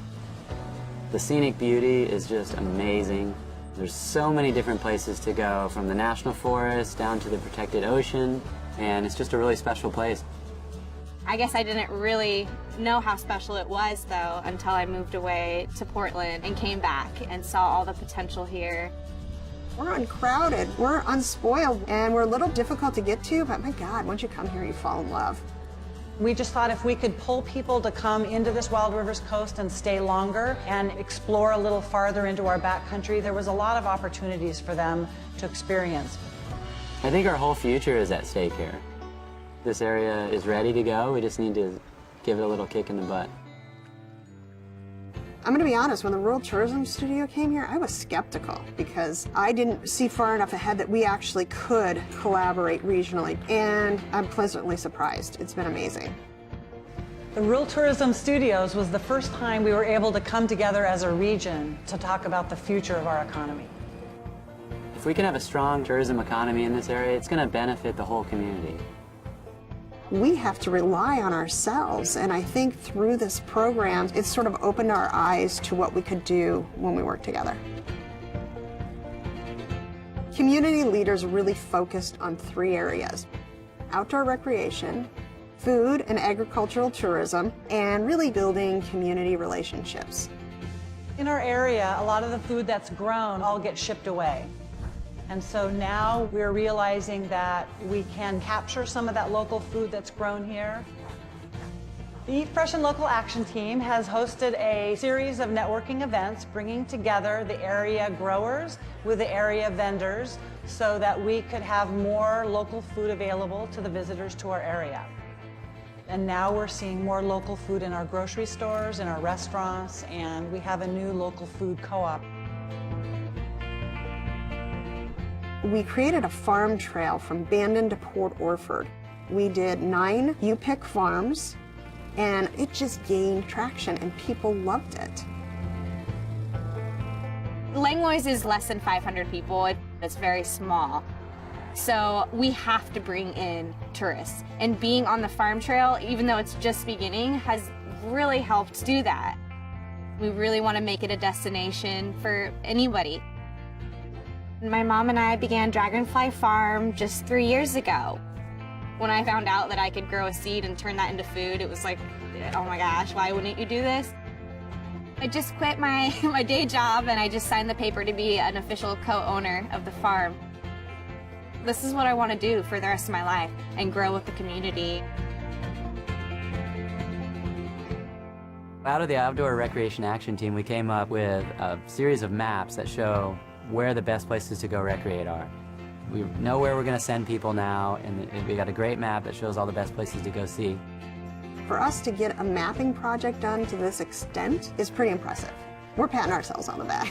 I don't know anybody else is, but we're doing it. From that, we decided that there was some places that needed help, so we came up with a mountain bike plan, and we also worked on designating a state scenic bikeway. The Outdoor Recreation Action Team was also looking at how we can make scuba diving better in this area. So we came up with the idea for a scuba fill station. So now people that want to come and dive in this area, they can dive for multiple days because they can get their tanks filled up again. When I started the Rural Tourism Studio, my business, South Coast Tours, was really small. And now we've grown to about 5 or 6 guides, and we're doing tours all over from Brookings all the way up to Coos Bay.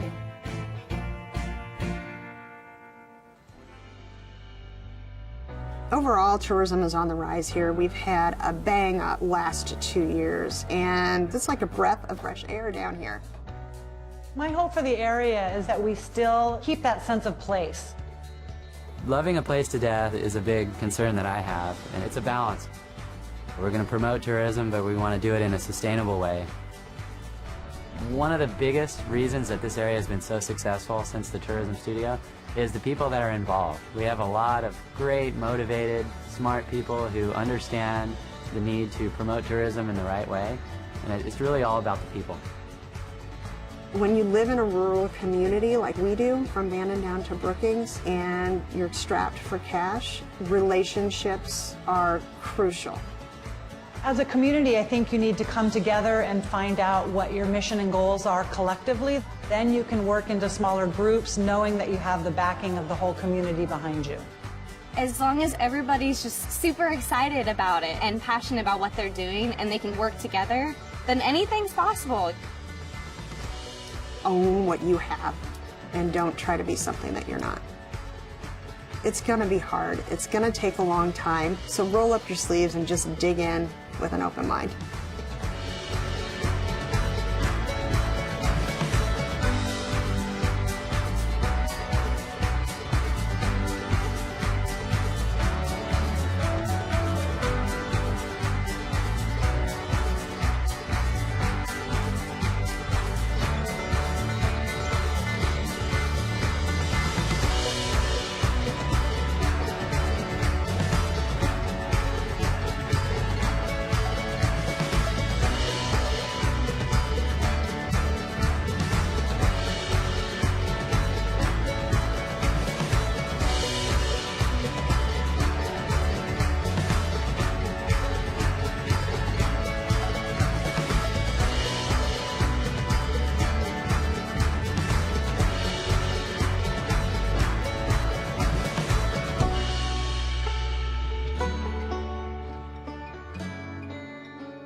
What draws you to the Oregon coast?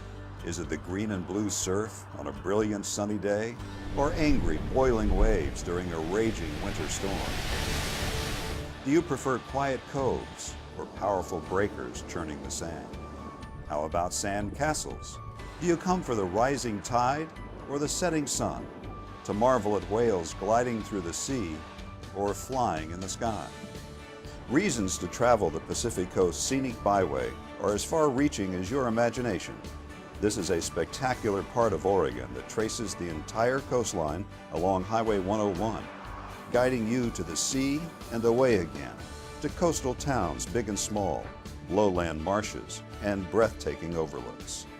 It's a long byway stretching from the mouth of the Columbia River to the California border, 363 miles in all, of some of the most unblemished, awe-inspiring seascapes you'll find anywhere.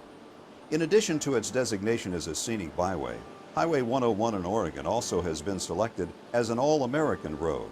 That means when you come here, you will experience one of only 31 roads considered to be the best of the best in America. You know, when people come to the Oregon coast, they're really astonished how beautiful it is. And what separates it from many of the other places in North America that are coastal is how undeveloped it is. And that's because Oregon had a very far-sighted land use program back in the 1970s. We have all these wonderful state parks along the scenic byway that are perfect places to stop and enjoy nature in a relatively unspoiled way. From the north, you begin in Astoria, the first permanent European settlement in the Pacific Northwest. It's a genuine maritime community with ship traffic from around the world seeking harbor up the Columbia. The official State Maritime Museum of Oregon sits here on the river. Beautiful Victorian houses dot the hillside.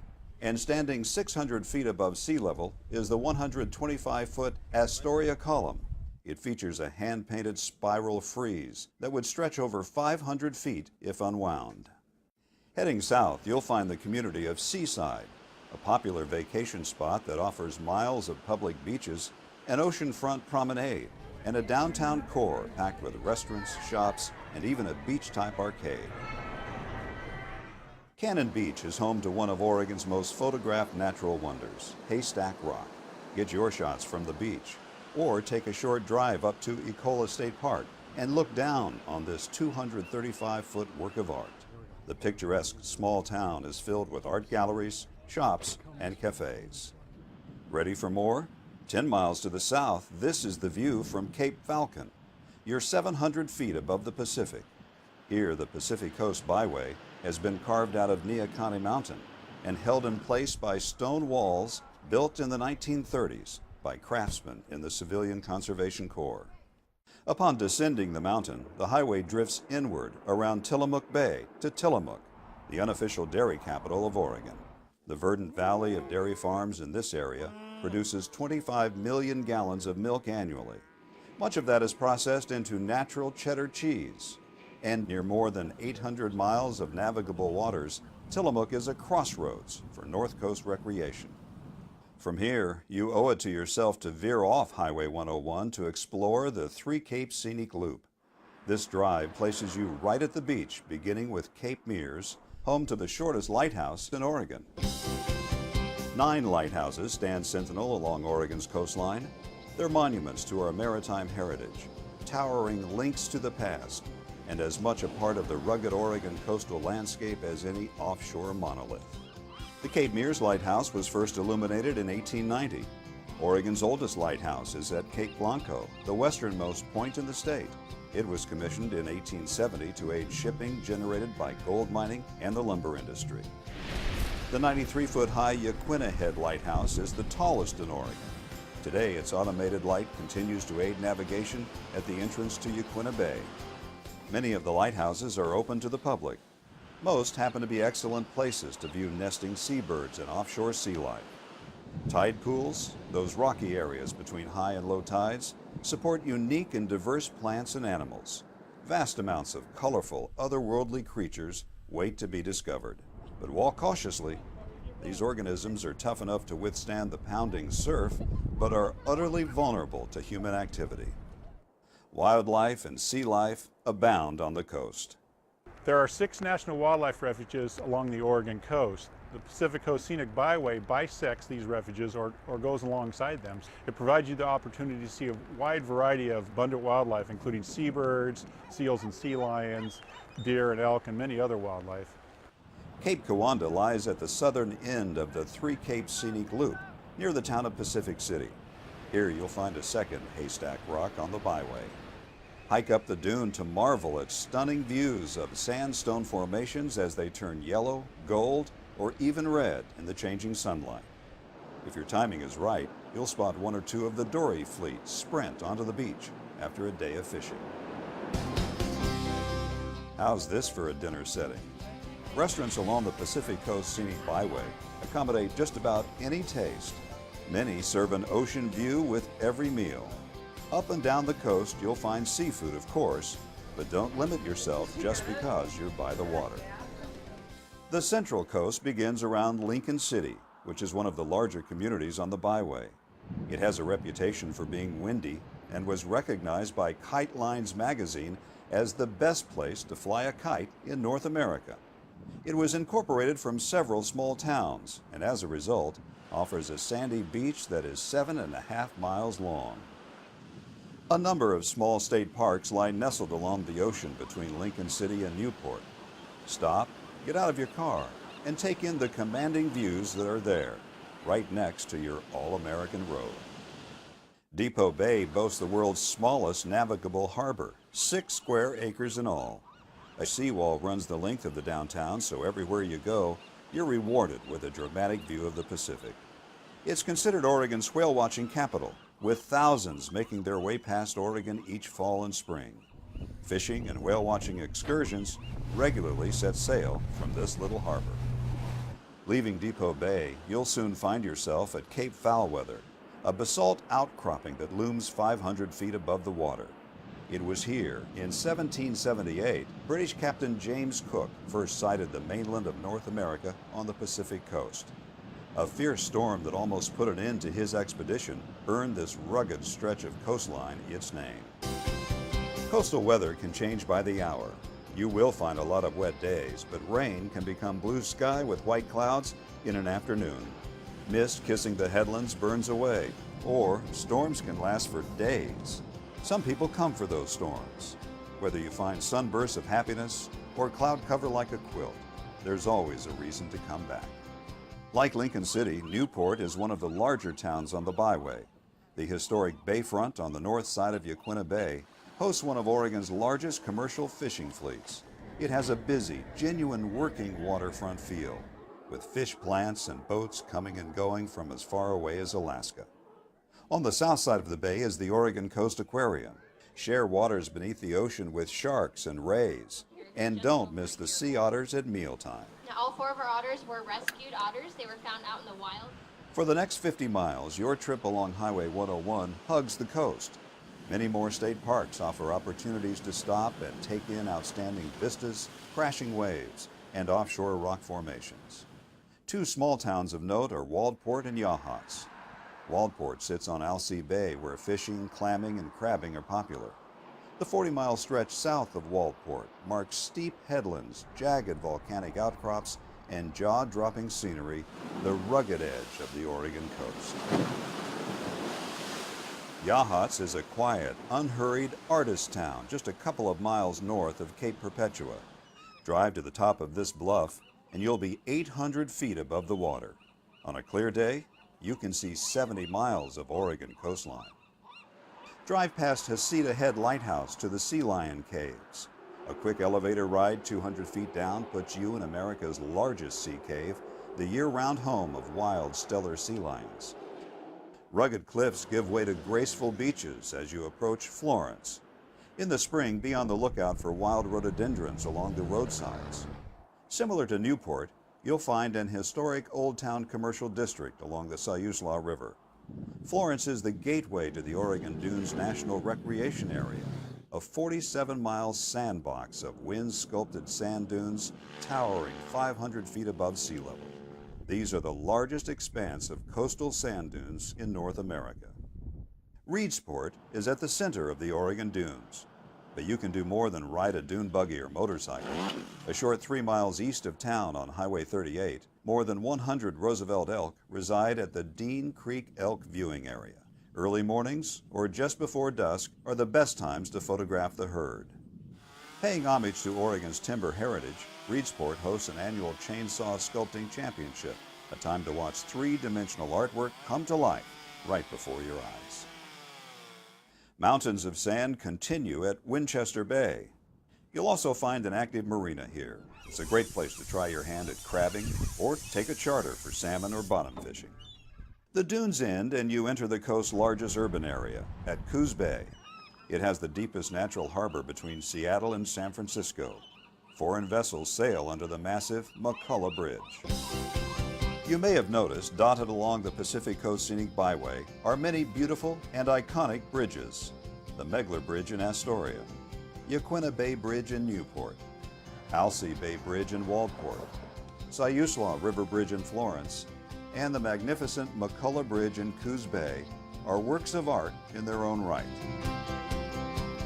Charleston is slightly off the byway at the mouth of the bay. It was once an old waterfront fishing village and has become a commercial and sport fishing center. From here, the Charleston to Bandon tour route offers another side trip off the byway. It's a wonderful way to explore a variety of natural Pacific Coast beauty in a number of settings: beaches, vistas, gardens, and more. Giant sea stacks, a tiny lighthouse, and an old town await you in Bandon. Do you like to golf? This remote area on the Oregon coast has not one, but 3 of the most stunning and challenging golf courses in the world. As you drive south of town, look for brilliant red bogs in the fall. You're passing through the cranberry capital of Oregon. After a trek through forests and farmlands, you'll reach Port Orford. The wild coast has begun. You're in the most westerly city in the continental United States, and you've reached some of the most awesome scenery on the byway. Here you can watch a fishing fleet launched by crane in one of only 6 dolly ports in the world. Port Orford covers less than 2 square miles. It's similar to many communities that call this all-American road home. Small in size, still with a lot to offer. Like Manzanita, with a vibrant business district and beautiful setting at the base of Neahkahnie Mountain. You can board a fishing charter out of Garibaldi, swim in freshwater lakes near Dune City, catch world-class windsurfing at Pistol River. There is little development from Port Orford to Gold Beach, outlet for the renowned Rogue River. Feel like going for a ride? Jet boat excursions run from May into October up this wild and scenic river. Or maybe a midday walk on an uncrowded beach is more your speed. The last dozen miles of the Pacific Coast Byway leading into Brookings save some of the best for last. Treat yourself to frequent stops along the Samuel H. Boardman Scenic Corridor. Short hikes reward you with the best views in this shining stretch of coastline. Walk, relax, and be amazed along the coves in the crashing surf. The world's northernmost redwood grove is 8 miles from the mouth of the Chetco River in Brookings. So, you've toured nature's finest art museum. You've dined elegantly, hung out with sea lions, unwound like you wish you could every day. What else is there to do? Step back in history near Astoria, ride a horse along the waves near Florence, pet a baby tiger near Bandon, hike a trail, sample gourmet cheese, eat fresh-caught crab, watch a sunset. When you come to the Oregon coast and walk on the beaches or go to the headlands and go to the small coastal towns, you really can commune with nature, and you don't have huge numbers of people, but you're also able to take in one of America's last great unspoiled seascapes. So what draws you to the Oregon coast? What favorite places lure you back again and again? Each visit is different. The ocean, the sky, the light, and the experience always continue to amaze. Shouldn't you be there?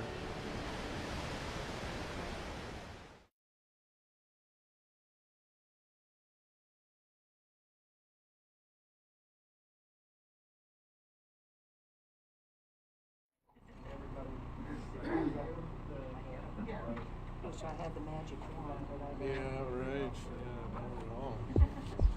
Kind of in a hard place. Yep, yeah.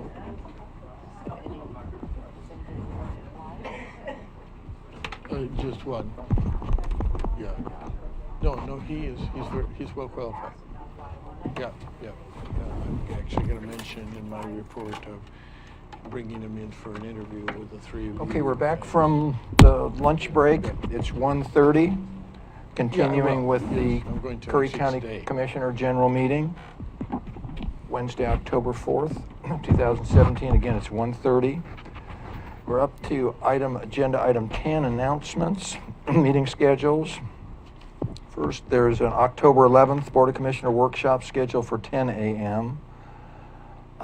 County lands and the Brookings Airport and tax info report. Is that still in, Director Hitt? Is that still a good topic? Yes, those are still all good.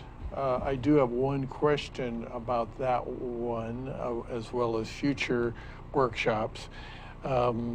It's not the historical tradition of the county. Our actual ordinance on special meetings, including workshop, doesn't address this.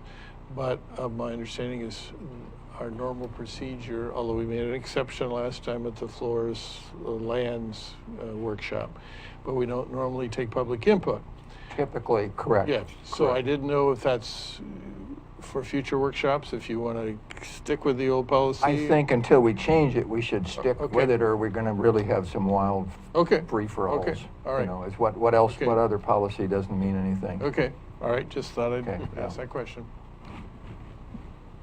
The second announcement would be on October 18th. That would be the next general Board of Commissioner meeting. Is scheduled for 10 a.m. And on the last item on November 1st, there's a Board of Commissioner general meeting, also again scheduled at the regular time at 10 a.m. And moving to agenda item 11, which is the interim county administrator report. We'll turn it over to John Hitt. All right, thank you, Mr. Chairman, commissioners. A few items, and I'll try and stick to my 5-minute time frame here. Planned office move, just let you know that the county assessor's office is contemplating moving to the vacant spaces over here in this building.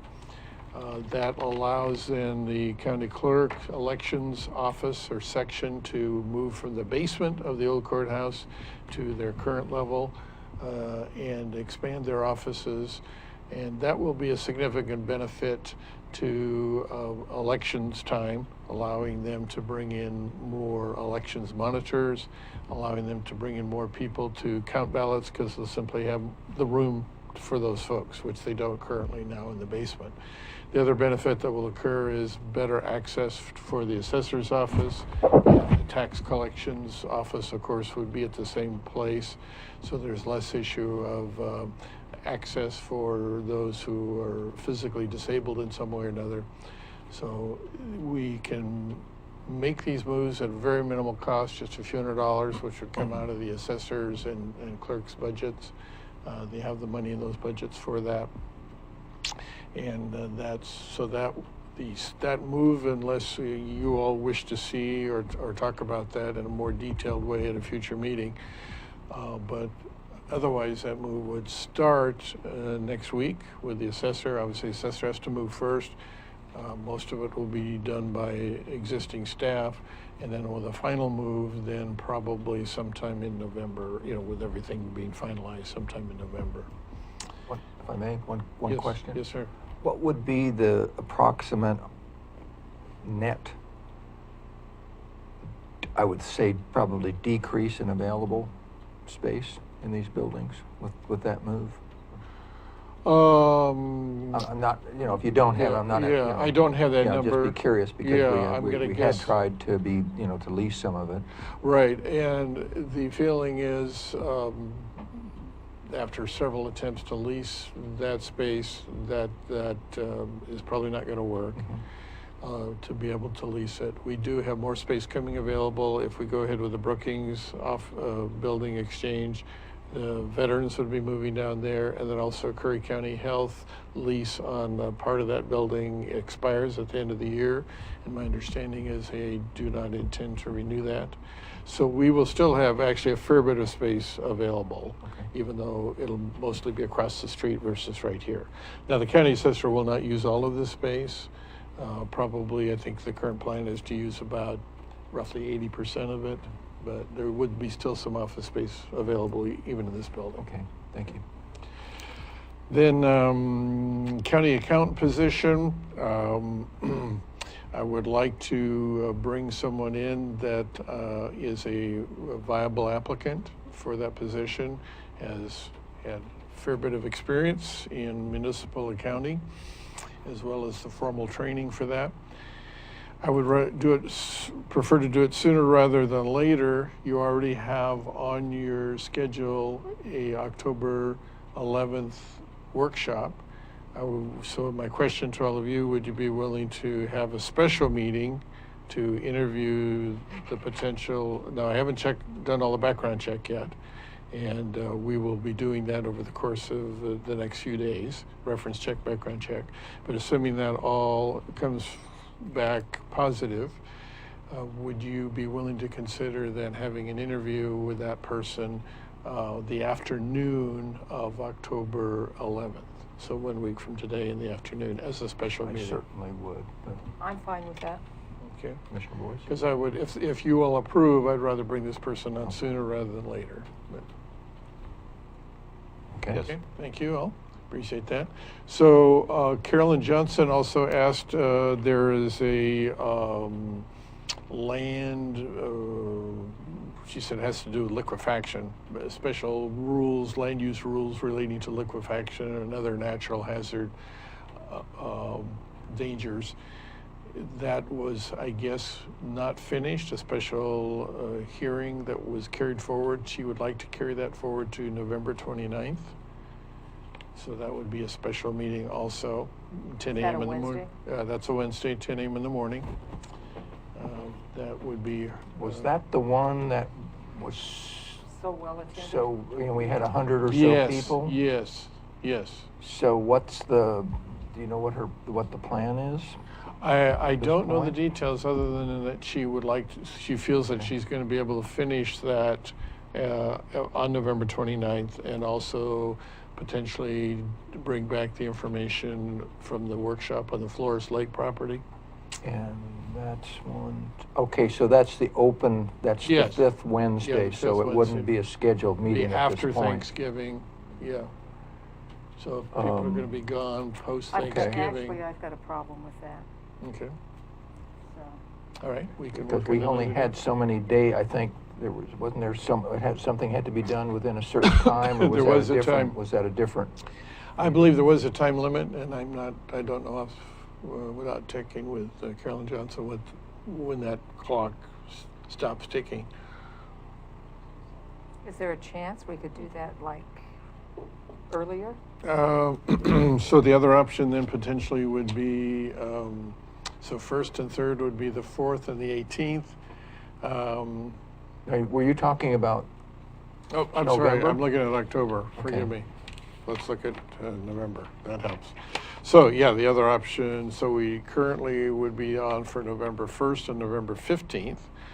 22nd is a possibility, but that's the day before Thanksgiving. And then the other option, I guess, if we just stick with Wednesdays, would be November 8th. Either November 8th or the 22nd would work for me. 29th's definitely out. Okay. Any other thoughts there on either one of those two days? Either's fine with me.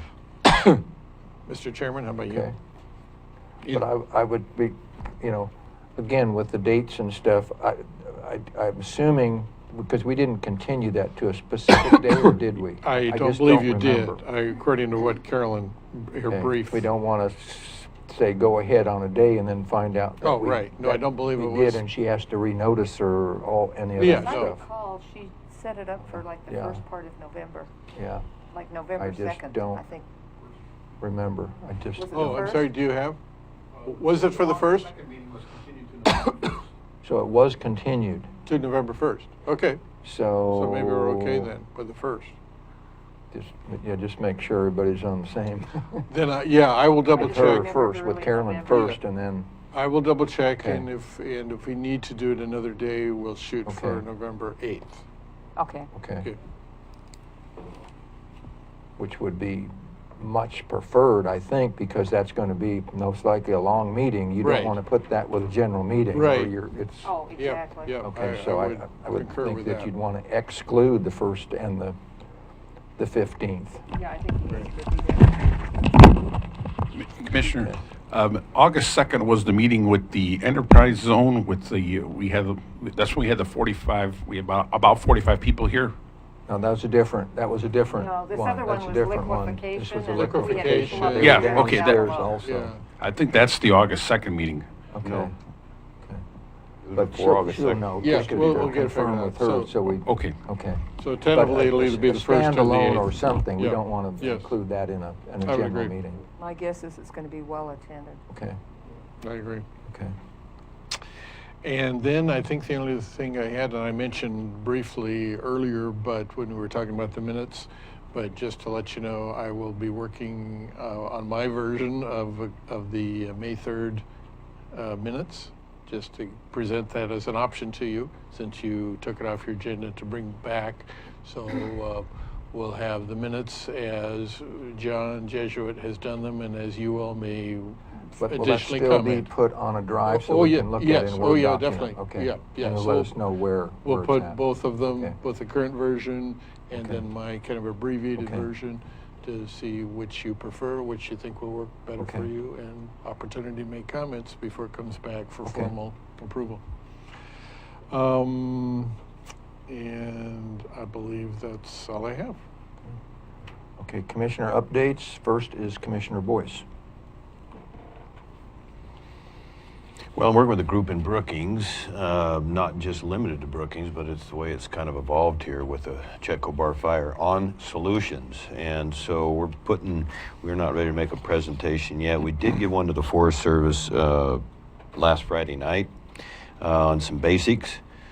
And, just if you talk too much about the fire, of course, it can become depressing with the amount of wildlife we lost and the water quality that's potentially going to be very negative for Brookings Harbor.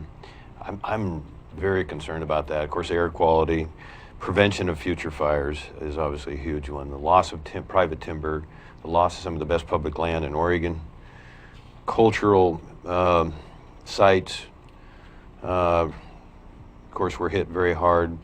The loss of homes. Somebody earlier today mentioned to me economic development, the grant there to try and determine, and you've been working on that, which I really appreciate with Brookings Administrator Milliman. And,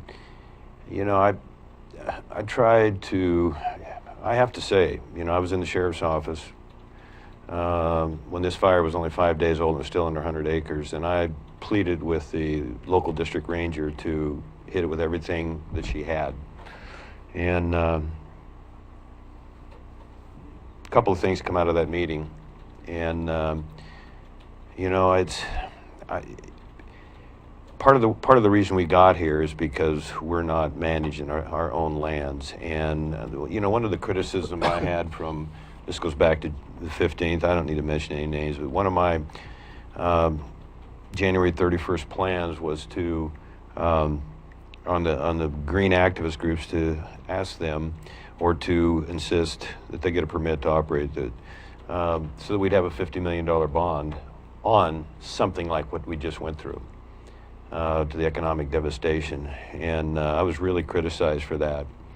And now it looks like it was a little bit insightful. And the environmentalists are not who we're battling here, but the people that would suggest to us that a charred forest is somehow good, when you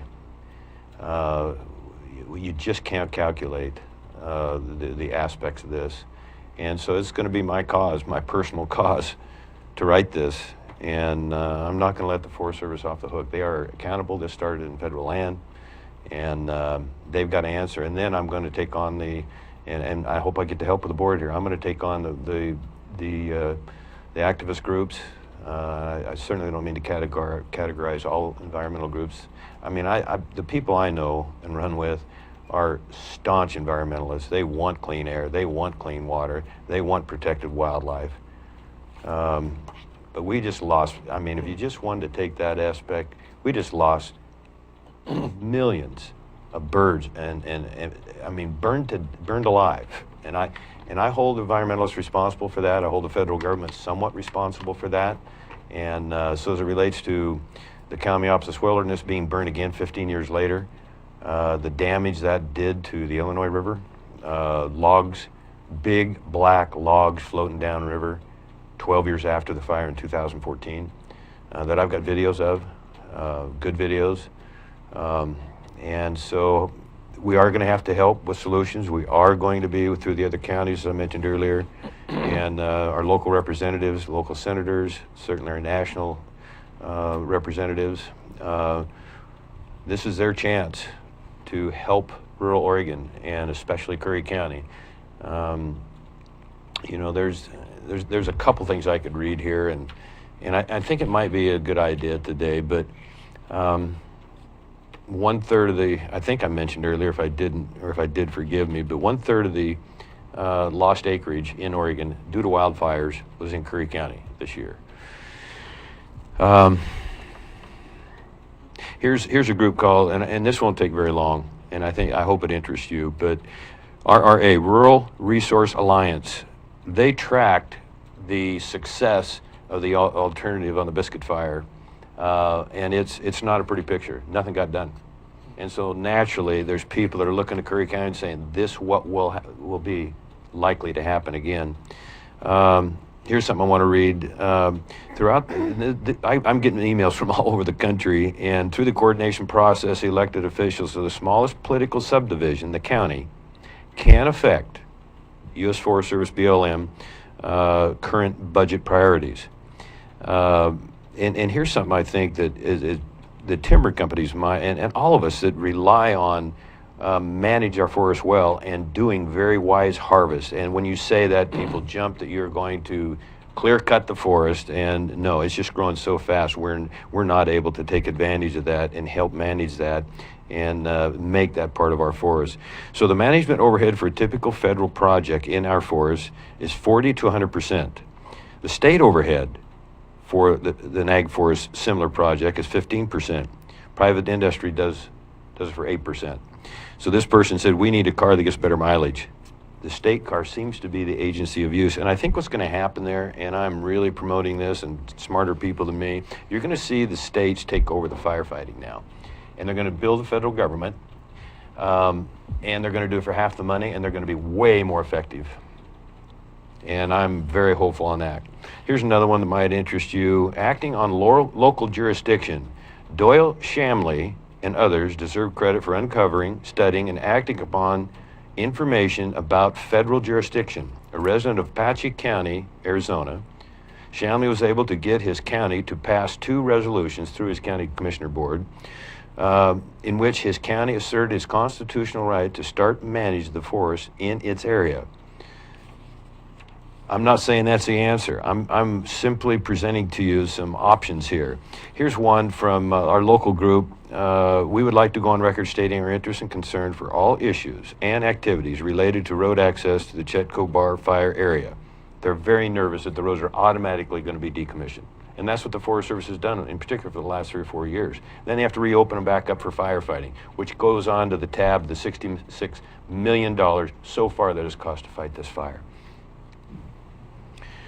We would also like to see any roads open up to support the suppression effort left open, regardless of their status in the travel management plan. Spending taxpayer dollars to tank, trap, or otherwise close roads.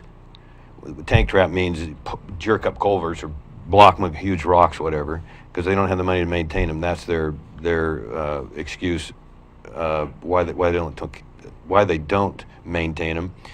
Is needed in this fire as well as other fires past and future. Could seem contrary to the interests of the citizens of Curry County and frankly that of the Forest Service as well.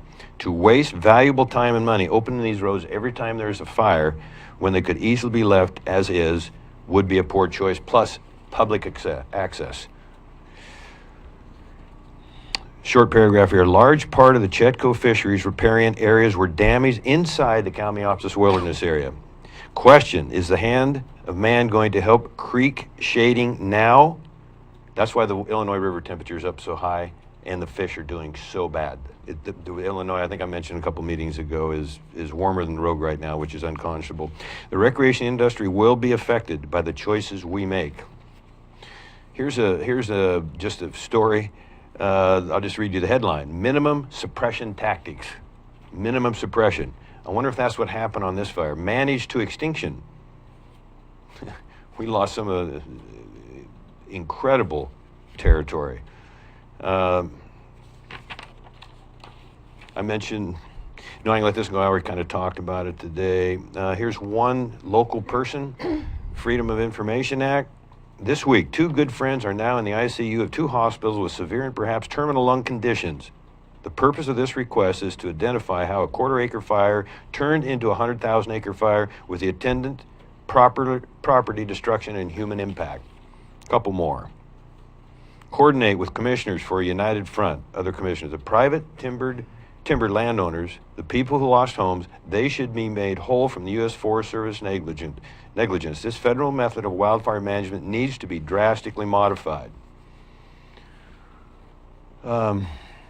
This guy is pretty sharp. He might sound radical himself, but environmental activism has had only negative impacts on Curry County.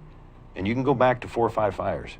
It has facilitated policies that have wrought only pain and suffering to the local economy in ruin and instability at every level of our communities.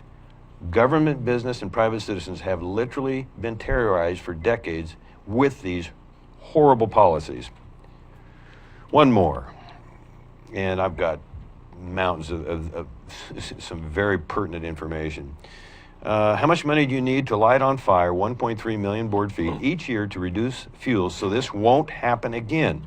This whole idea that we have to get rid of the burden of fuels and turn it into carbon dioxide and then spend money to do it and risk the prescribed burns from getting out of hand each time.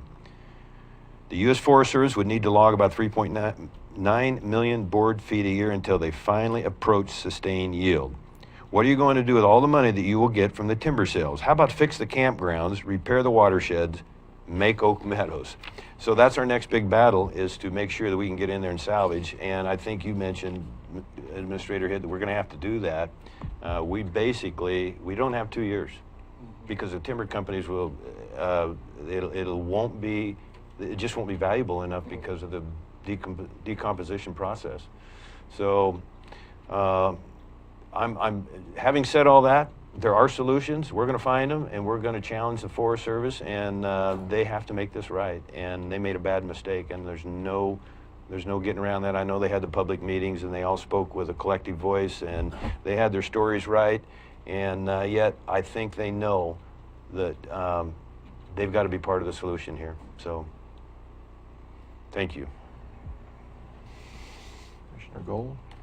While you were speaking about the fire, I thought of a meeting that I just attended, and one of the big things that came out of that meeting was we've got federal regulations, but the regulations are difficult to apply to every place in the nation. Our area here, the trees grow much faster.